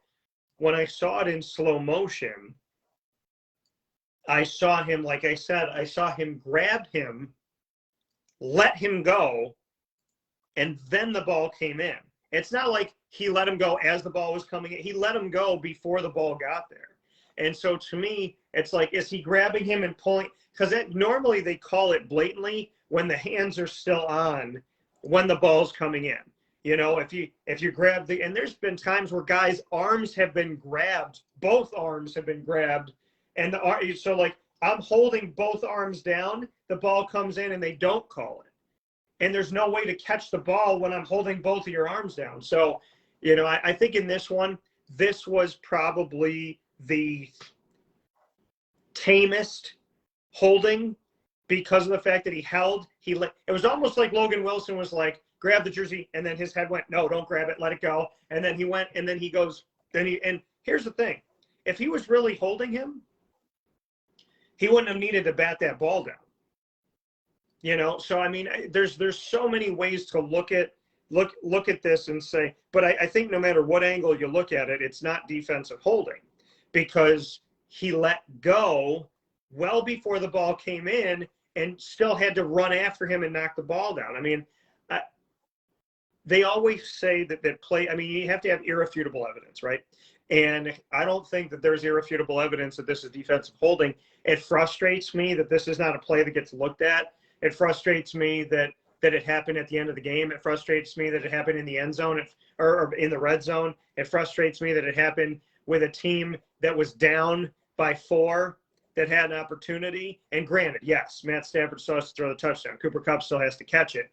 But I'm not for a play like this getting called where it's not that clear.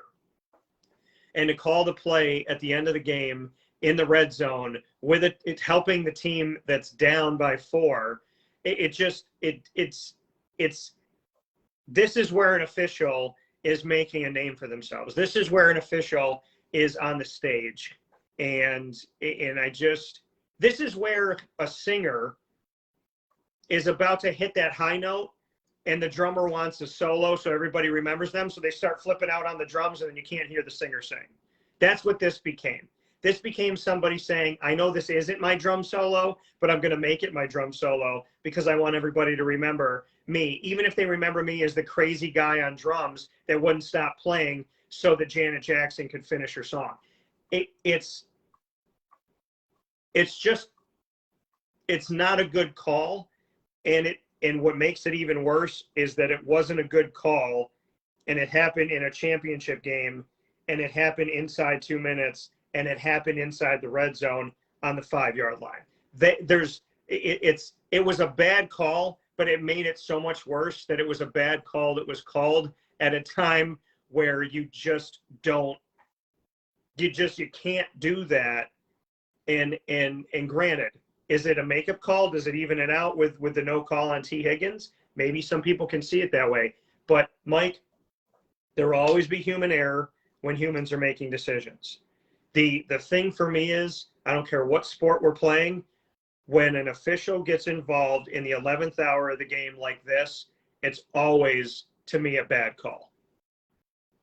Yeah, well, we have the benefit of slow motion instant replay as well. We can look at it multiple times, and there's not many times that they can do that on the, if you're a referee in the game. So, this is much like we talked about the players being on the big stage and playing for this all their lives. These refs, the same thing. They didn't just get 4 guys from the stands and say, hey, you want to ref this game? These guys have been around, and these guys are the cream of the crop. So when stuff happens like this on the big stage in a big moment, it is really unfortunate, but at the same time, like you said, it's human error.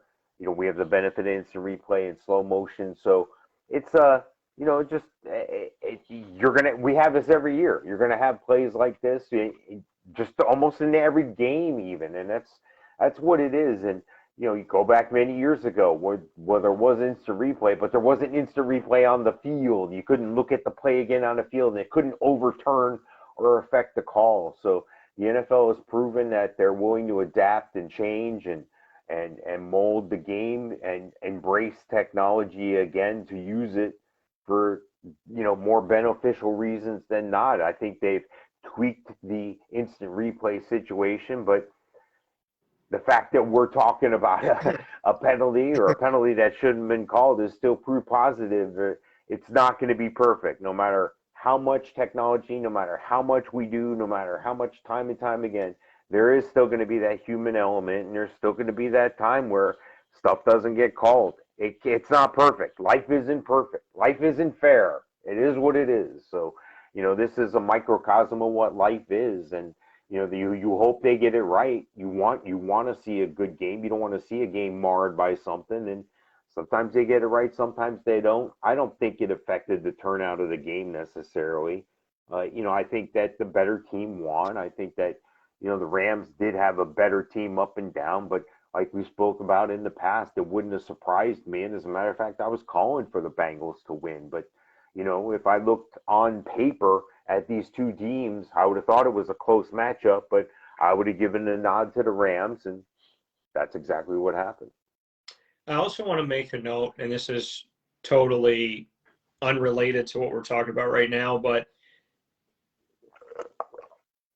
I feel that it needs to be said because feelings are feelings and feelings can be hurt. If a woman came out in the halftime show and she had gained weight and somebody made fun of it, made memes about it, and consistently attacked it, it would be considered deplorable, disgusting, sexist, and wrong. Yet people are flipping out and saying really hateful things toward 50 Cent about the fact that he's gained weight, he looks different. So I just want to, am I a 50 Cent fan? No. But I feel really bad for 50 Cent this morning because if this was Mary J., you don't see anybody talk about Mary J. Blige. Oh, does she gain weight? Oh, she looks a little thicker in the head. No. And because people would have been attacked for it. And I just don't think it's right that if you shouldn't talk about if body image and body, if feeling good in your own skin and body image is something that we should respect for women, I think we should respect it for everybody, including men. And I just don't think that it's right that I'm sitting here this morning and people think that it's, when you make fun of a guy and you say, oh, he's fat, he's ugly, he's stupid, that's okay because he's a man. But when you do it to a woman, it's considered disgraceful. And I would argue that it's disgraceful to do it to anybody. I think if you call anybody fat and ugly, it hurts. And I think whether 50 Cent is going to say anything about it or not, I don't think it's fair. And if he came out as a man and said, I don't appreciate that, and my body image is important to me and you guys hurt me and I had to go to therapy, I feel like people would make fun of that more because he's a man. So I don't think it's right to say that we can't call a woman fat, stupid, and ugly, but we can call a man fat, stupid, and ugly. And if a man if he cries about it, if he's affected by it, then he's considered less of a man. So this morning and every morning, I am for the rights of everybody, regardless of color, sex, sexual orientation, religion, background, amount of money you make, nationality, language, and where you come from, or anything else that could be discriminated against, any handicap or disability. So I want to be clear this morning that, yeah, 50 Cent is a man, but if this was a woman, if this was Janet Jackson, if this was Mary J. Blige, if this was J-Lo, if people were talking about, oh, J-Lo looks like she has some cellulite, oh, Shakira looks like she's been worn over the ages, people would have gone ballistic. But it's okay this morning to call 50 Cent fat, inflated, ugly, and I just think that that's wrong. And so I'm going to have to say what I need to say about this and say, I'm not going to live in a society where I'm going to turn a blind eye to this and say, oh, yeah, you know what? If a woman's spoken to with this level of disrespect, we need to stand up. But if a man is spoken to like this, he needs to deal with it. No, that's wrong. So for those of you making fun of 50 Cent right now, just remember that if you were on a stage with 2 people watching, let alone millions, and somebody told you that you were ugly and you were fat, I don't think you'd like it. And I think we need to stop that this morning. And for the record, I think a lot of people calling 50 Cent overweight probably themselves are too. Just like people that say that they can run up and down the field faster than Odell Beckham, and they'd probably die on the field if they did that. I'm not trying to get on a soapbox. I'm just trying to state something that I think is absolutely a double standard, that if you call a man fat, it's okay. But if you call a woman fat, you need to apologize publicly. Yeah, well, it is what it is. And one thing I've learned through life is, you never know what's really going on with the other person. You don't know the situation. But this is the same guy in 50 Cent who, and I'm not defending him or pushing it one way or the other. This is a guy who pulled like a Robert De Niro type thing at one point where he had to lose like 40, 50 pounds for a role. And, you never know. People have challenges all their lives. I was an athlete, in my younger years. And, in some ways, I think it affected my medical situation and my own challenges physically later on in life. So you never know what somebody else is going through. You don't know everything that person's seeing, done, has going on. And I'm not saying this specific to this situation, but maybe there's a person that has some sort of medical condition that you're not aware of. Maybe there's some sort of emotional or physical trauma that we're not aware of. So, yeah, if anybody's doing that, I'm sure people are trying to be funny, and that's what it is on the social media, and we're all guilty of chuckling a time or two at things that are inappropriate, I'm sure, if we really looked at it. But, I think you got to kind of sometimes poke fun at your differences, but you can't do it with tremendous malice. No, and the thing is that, like you said, people are trying to be funny, right? People are trying to it amazes me that the people that get most easily offended also happen to be the people that potentially more often than not are the ones trying to create the meme that they don't care about how they treat somebody. It's really funny to me, the people that get a paper cut and act like somebody cut off their arm are the same people that are out there going, I don't care about this person as a human being. They're a meme to me. They're a way for me to get likes and followers and retweets and hashtags. And so it's just consult your conscience. Because if you're out there going, woe is, somebody offended me and told me they didn't like my haircut. Yeah, well, you're also the person that treated a bunch of people like they were memes and forgot that they were human beings too. So I want to remind people that getting followers and retweets at all costs is going to cost you. Plain and simple. And I just think we need to do better. And with that being said, I mean, is 50 Cent my favorite rapper? No. But remember Chadwick Boseman? Rest in peace. Remember when he was out there and he was really skinny and people were making fun of him and saying what's wrong with him and saying he looks sick? And then he died. How many of those people went and deleted their tweets? Because they saw Chadwick Boseman, and I'm sure they were getting ready to make memes. I'm sure they were getting ready to go out there and go, wow, the Black Panther doesn't look that. Did he not take his herb today? Did he not, and then they found out it's because he was ill. And then he died. And I think people in the moment of seeing him were once again hitting that meme for the opposite thing, right? He looks like he lost weight. He has no muscle. He's not our Black Panther anymore. He doesn't look strong. And to your point, Mike, nobody knew he was battling this, not even Marvel.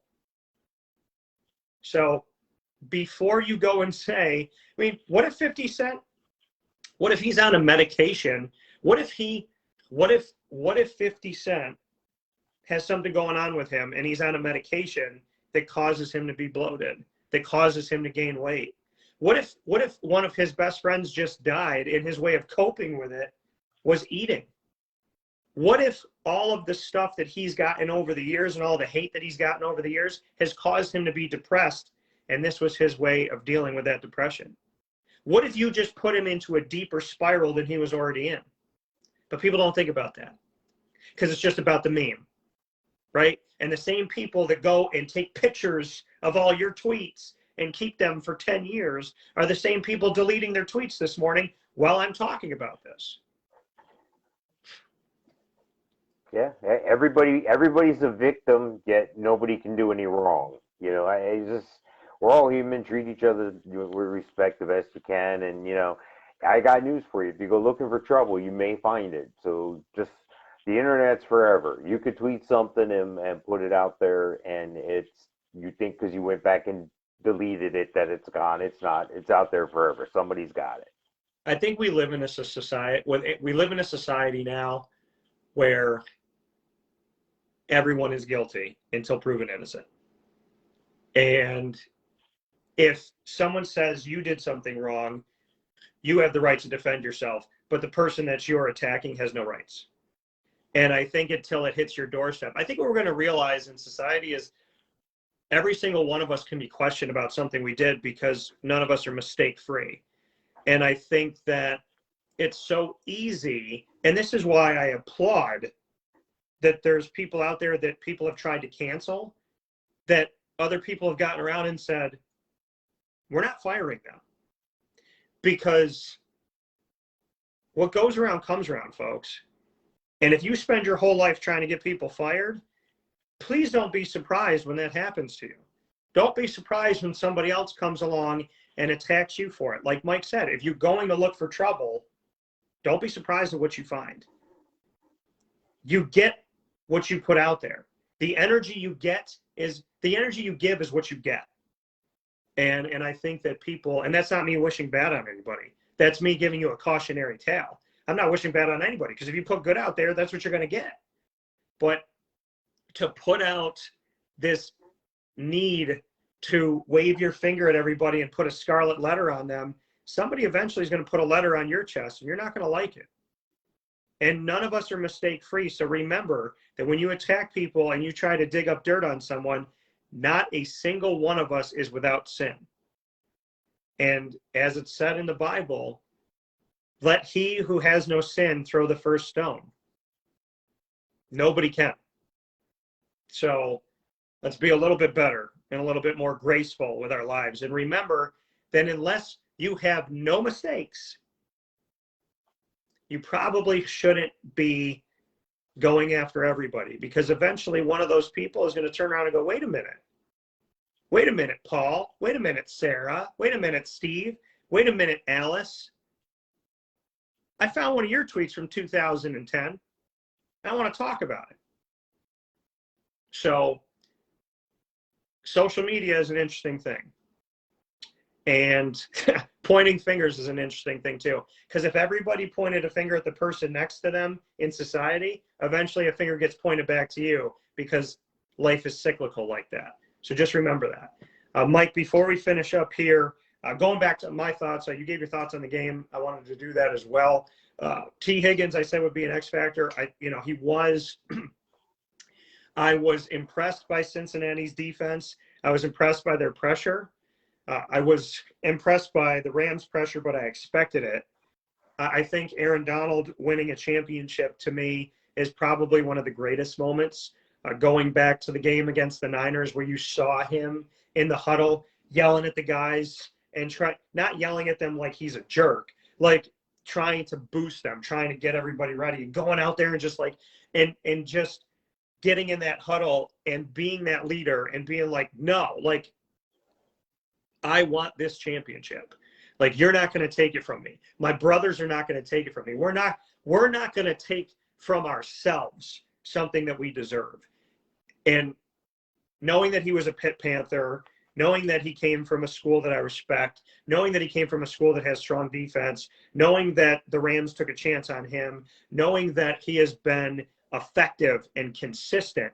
And in any walk of life, no matter what you do for a profession or what you do in your personal life, if you are consistently good, that's so rare to find. Somebody who is consistent, somebody who you meet when they're 3 years old, 10 years old, 17 years old, 25, 34, 82, and they're still consistent and in a good way. You know, I think Aaron Donald he's been effective from the beginning. He was effective in college. I didn't know him in high school. I would venture to say he was effective there. And he's always been effective with the Rams. And I think, you know, people talked about him all the time, but they didn't talk about the Rams all the time. And he was one of those guys, ironically, like Von Miller and Matt Stafford and Jalen Ramsey and Odell Beckham Jr., that was really good on a team that wasn't that effective and that consistent. And when you find that individual positive consistency, but you can't parallel it with that team, that team consistency that's good, these guys get lost in the fold. And so I think, you know, when you see this championship won, was I sad the Bengals didn't win because my third grade teacher, Mrs. Kuno, waited 33 years? Yeah. But am I ever going to, be upset that a guy like Aaron Donald won a championship? No. And I think, you know, for me, Matt Stafford and Aaron Donald, Matt Stafford winning that championship, that thing probably won't hit him for 5 years because of everything he went through in Detroit. And then at the same time, for Aaron Donald, it's for as long as he's been in the NFL, he really hasn't been in the NFL that long to me. And I think, you know, him thinking retirement would be sad because I think he has so much more to give. But this morning, I'm going back and looking at this game. You know, I'm happy that I was right about T. Higgins because we put these predictions out here and we want to, you know, feel like we know what we're talking about. And I'm happy that Joe Burrow has gotten to this stage, and I hope he gets back because Mike talked about how hard it is, and he's doing it 2 years in. I'm happy with Jamar Chase. I'm happy with Zach Taylor. I'm happy with so many things these guys have done. I don't want Eli Apple to knock himself and get down. You know, there was so many great plays in Cincinnati getting interceptions and creating these opportunities on defense that they didn't create against Kansas City. That, you know, they catch an interception on a bobble ball here, but they didn't catch one a game ago. They could have silenced it. So I think we've seen Cincinnati evolve. I think we've seen them good. I think we've seen them as arguably the hottest team in the NFL going into the playoffs and going through the playoffs. And so I think now the job is to you went from the most unlikely to make it to a team that people may be gunning for. And I want to see how Cincinnati responds to it. And I want to see them be consistently good. For the Rams, Sean McVay has been there twice. And he botched the first one, and it is what it looked like. And now here he is hoisting a trophy. I'm so happy for so many people on both sides, on both teams. And at the same time, I think this morning waking up, I'm so thankful that Matt Stafford and Aaron Donald, and not to take away from anybody else of the 51 guys on the roster, but because there's so many, Whitworth and so many guys I'm happy for. My guy Darrell Henderson from Memphis, you know, Cam Akers, who I covered at FSU. There's a lot of guys for me happy for. But I think the greatest storylines for me are the Cooper Kupp no-stars, the Matt Stafford 12 years in the NFL without a playoff win, and the Aaron Donald, is anybody going to come here to help me? Am I screaming out into the distance, and can anybody hear my call? So I think those are the biggest storylines for me, is Cooper Kupp, Eastern Washington, not highly recruited. Aaron Donald, in space, can anybody hear you scream? And Matt Stafford, I spent a dozen years in the NFL and I almost retired without a playoff win. Those things to me, I think should make anybody appreciative, even if you don't like the Rams, even if you aren't a fan, even if you didn't even watch them play. How can you be mad at Aaron Donald, Cooper Kupp, and Matt Stafford for being guys that everybody counted out and they counted themselves in. And I think that to me is really the storyline this morning.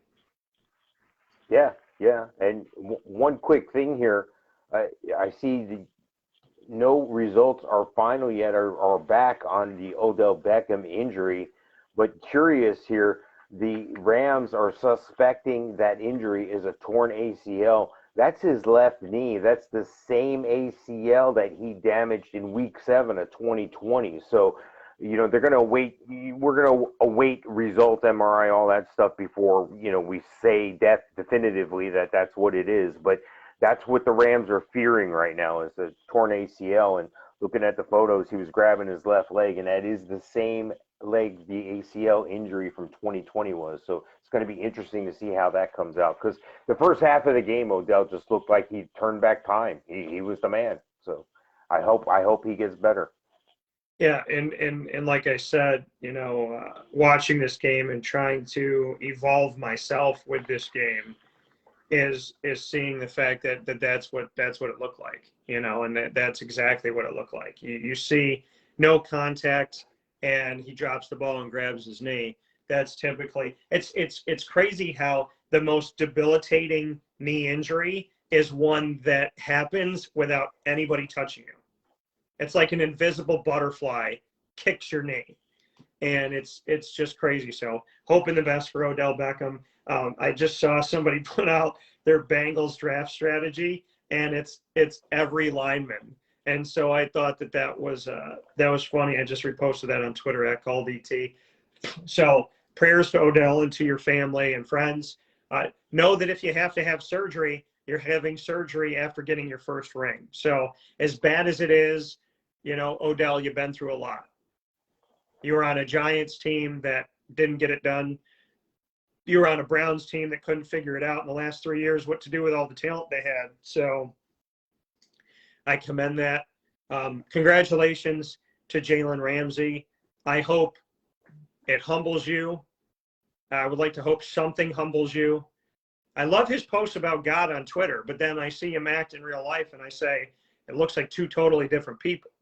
So, Jalen, I hope that this moment, when you were calling teams out saying you were going to the Super Bowl, I hope that this moment humbles you, and I hope it causes you to be a positive role model for people, if for nothing else.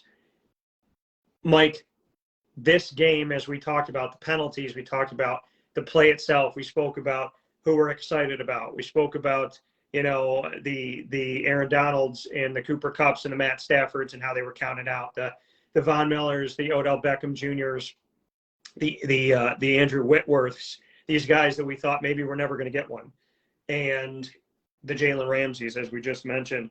We spoke about the halftime show and this, that, and the third, and we and how the psyche of a team could be affected by how long these commercial breaks are and how different everything is. We've hit so many different topics. We also talked about, how shaming one person should not be different than shaming another. We've hit a lot of places here in this conversation. So my conversation to you is another poll that I put up here before we jump out of here. And that is Aaron Donald the best defensive lineman in the NFL? Because, and I want to tell you what people said here at this point. By the way, we also talked about the Logan Wilson. Was that holding? And 80% of you said you wouldn't have called a penalty. 20% of you said you would have. Also asked the question here, is Aaron Donald the best defensive lineman in the NFL currently? 78.6% said yes. 21.4% said no. What do you say? No, I say he is. If you watch the line play, which a lot of people don't focus their eyes in that area, they follow the ball or follow where the camera tells them to go.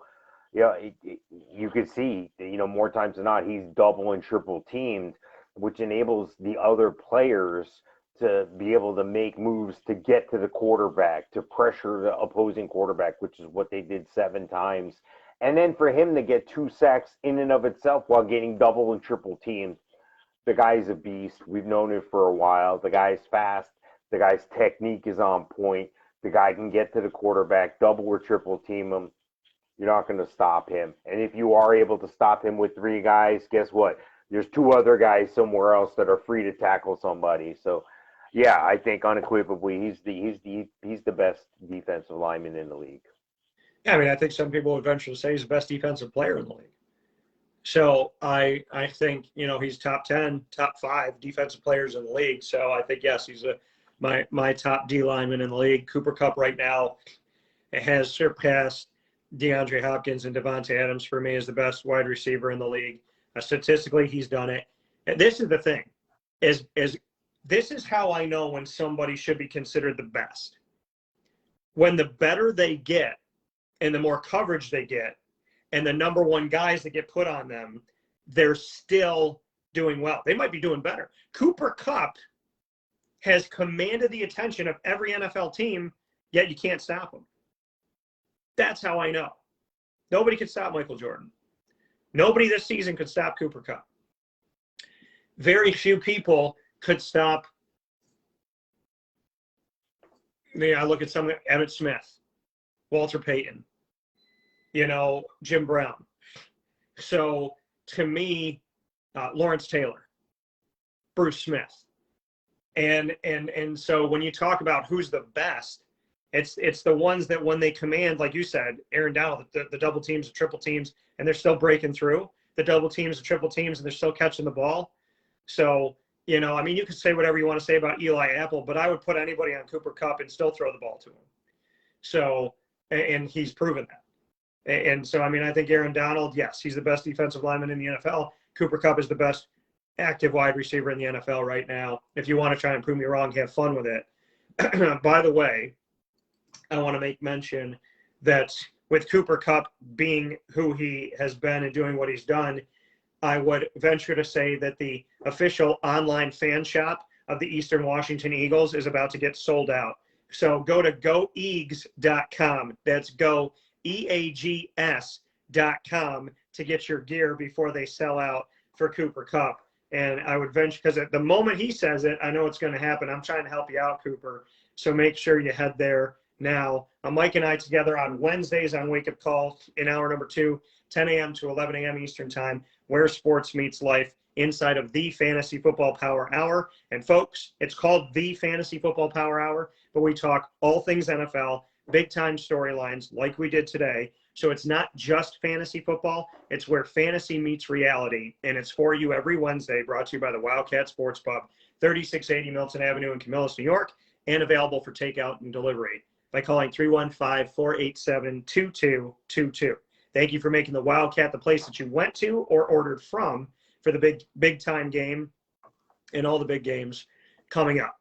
We appreciate it. We thank you. Mike is on Hall of Fame FantasyFootball.com. We are both on the Winning Fantasy Football group on social media on Facebook. And before I let you go, I want to give a proud thanks once again to Cafe Kubal, Carvel DeWitt, the Wildcat Sports Pub, Mon Pa's Kettle Corn and Popcorn Factory, Honda City of Liverpool, Abacoli's, the Millhouse Market, Canine Camp Dog Daycare, Chick-fil-A Cicero, Chick-fil-A Clay, Canine Campground Dog Boarding, PB&J's Lunchbox, the Lemoyne Dolphins, Progressive Dental, Pizza Man, Victory Sports Medicine and Orthopedics, as well as Mother's Cupboard.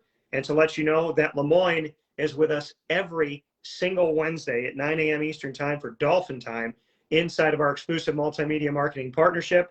New episodes of AD and DT with Athletics Director Bob Beretta airs every first and third Wednesday at 9 a.m. Eastern Time, here exclusively on Wake Up Call, and every second and fourth Wednesday at 9 a.m. You'll get Dolphin Dive with student athletes, coaches, players, student athletes, coaches, and staff, as well as future players and alumni of Lemoyne every second and fourth Wednesday, as well as so much more throughout the month. You can check out everything on youtube.com/wakeupcalldt, as well as clicking on the Lemoyne tab of wakeupcalldt.com. Find more information at LemoyneDolphins.com.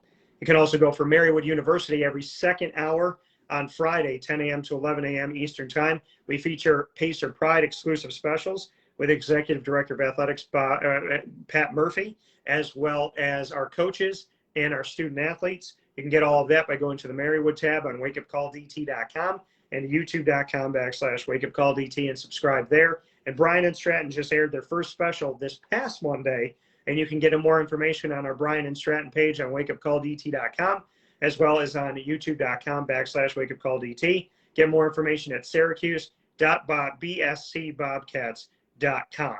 And for Marywood, marywoodpacers.com. So for all that being said, Mike, we talked for over 2 hours, and I genuinely feel like I started this video 15 minutes ago. That's good. That's a good show. So that is our show. We appreciate it. We hope we gave you a great title talk today. If there's anything we didn't discuss you want us to discuss, send us a message here. We've had almost 100 comments. We appreciate your comments coming through today. We thank you for watching and listening to Wake Up Call with Dan Tortora from inside of the Cafe Kubal Studios. I'm Dan Tortora. That's Mike Sofka, and we will see you soon. God bless. No stress. Do your best. Take care, Mike, and thanks so much. All right. See you then.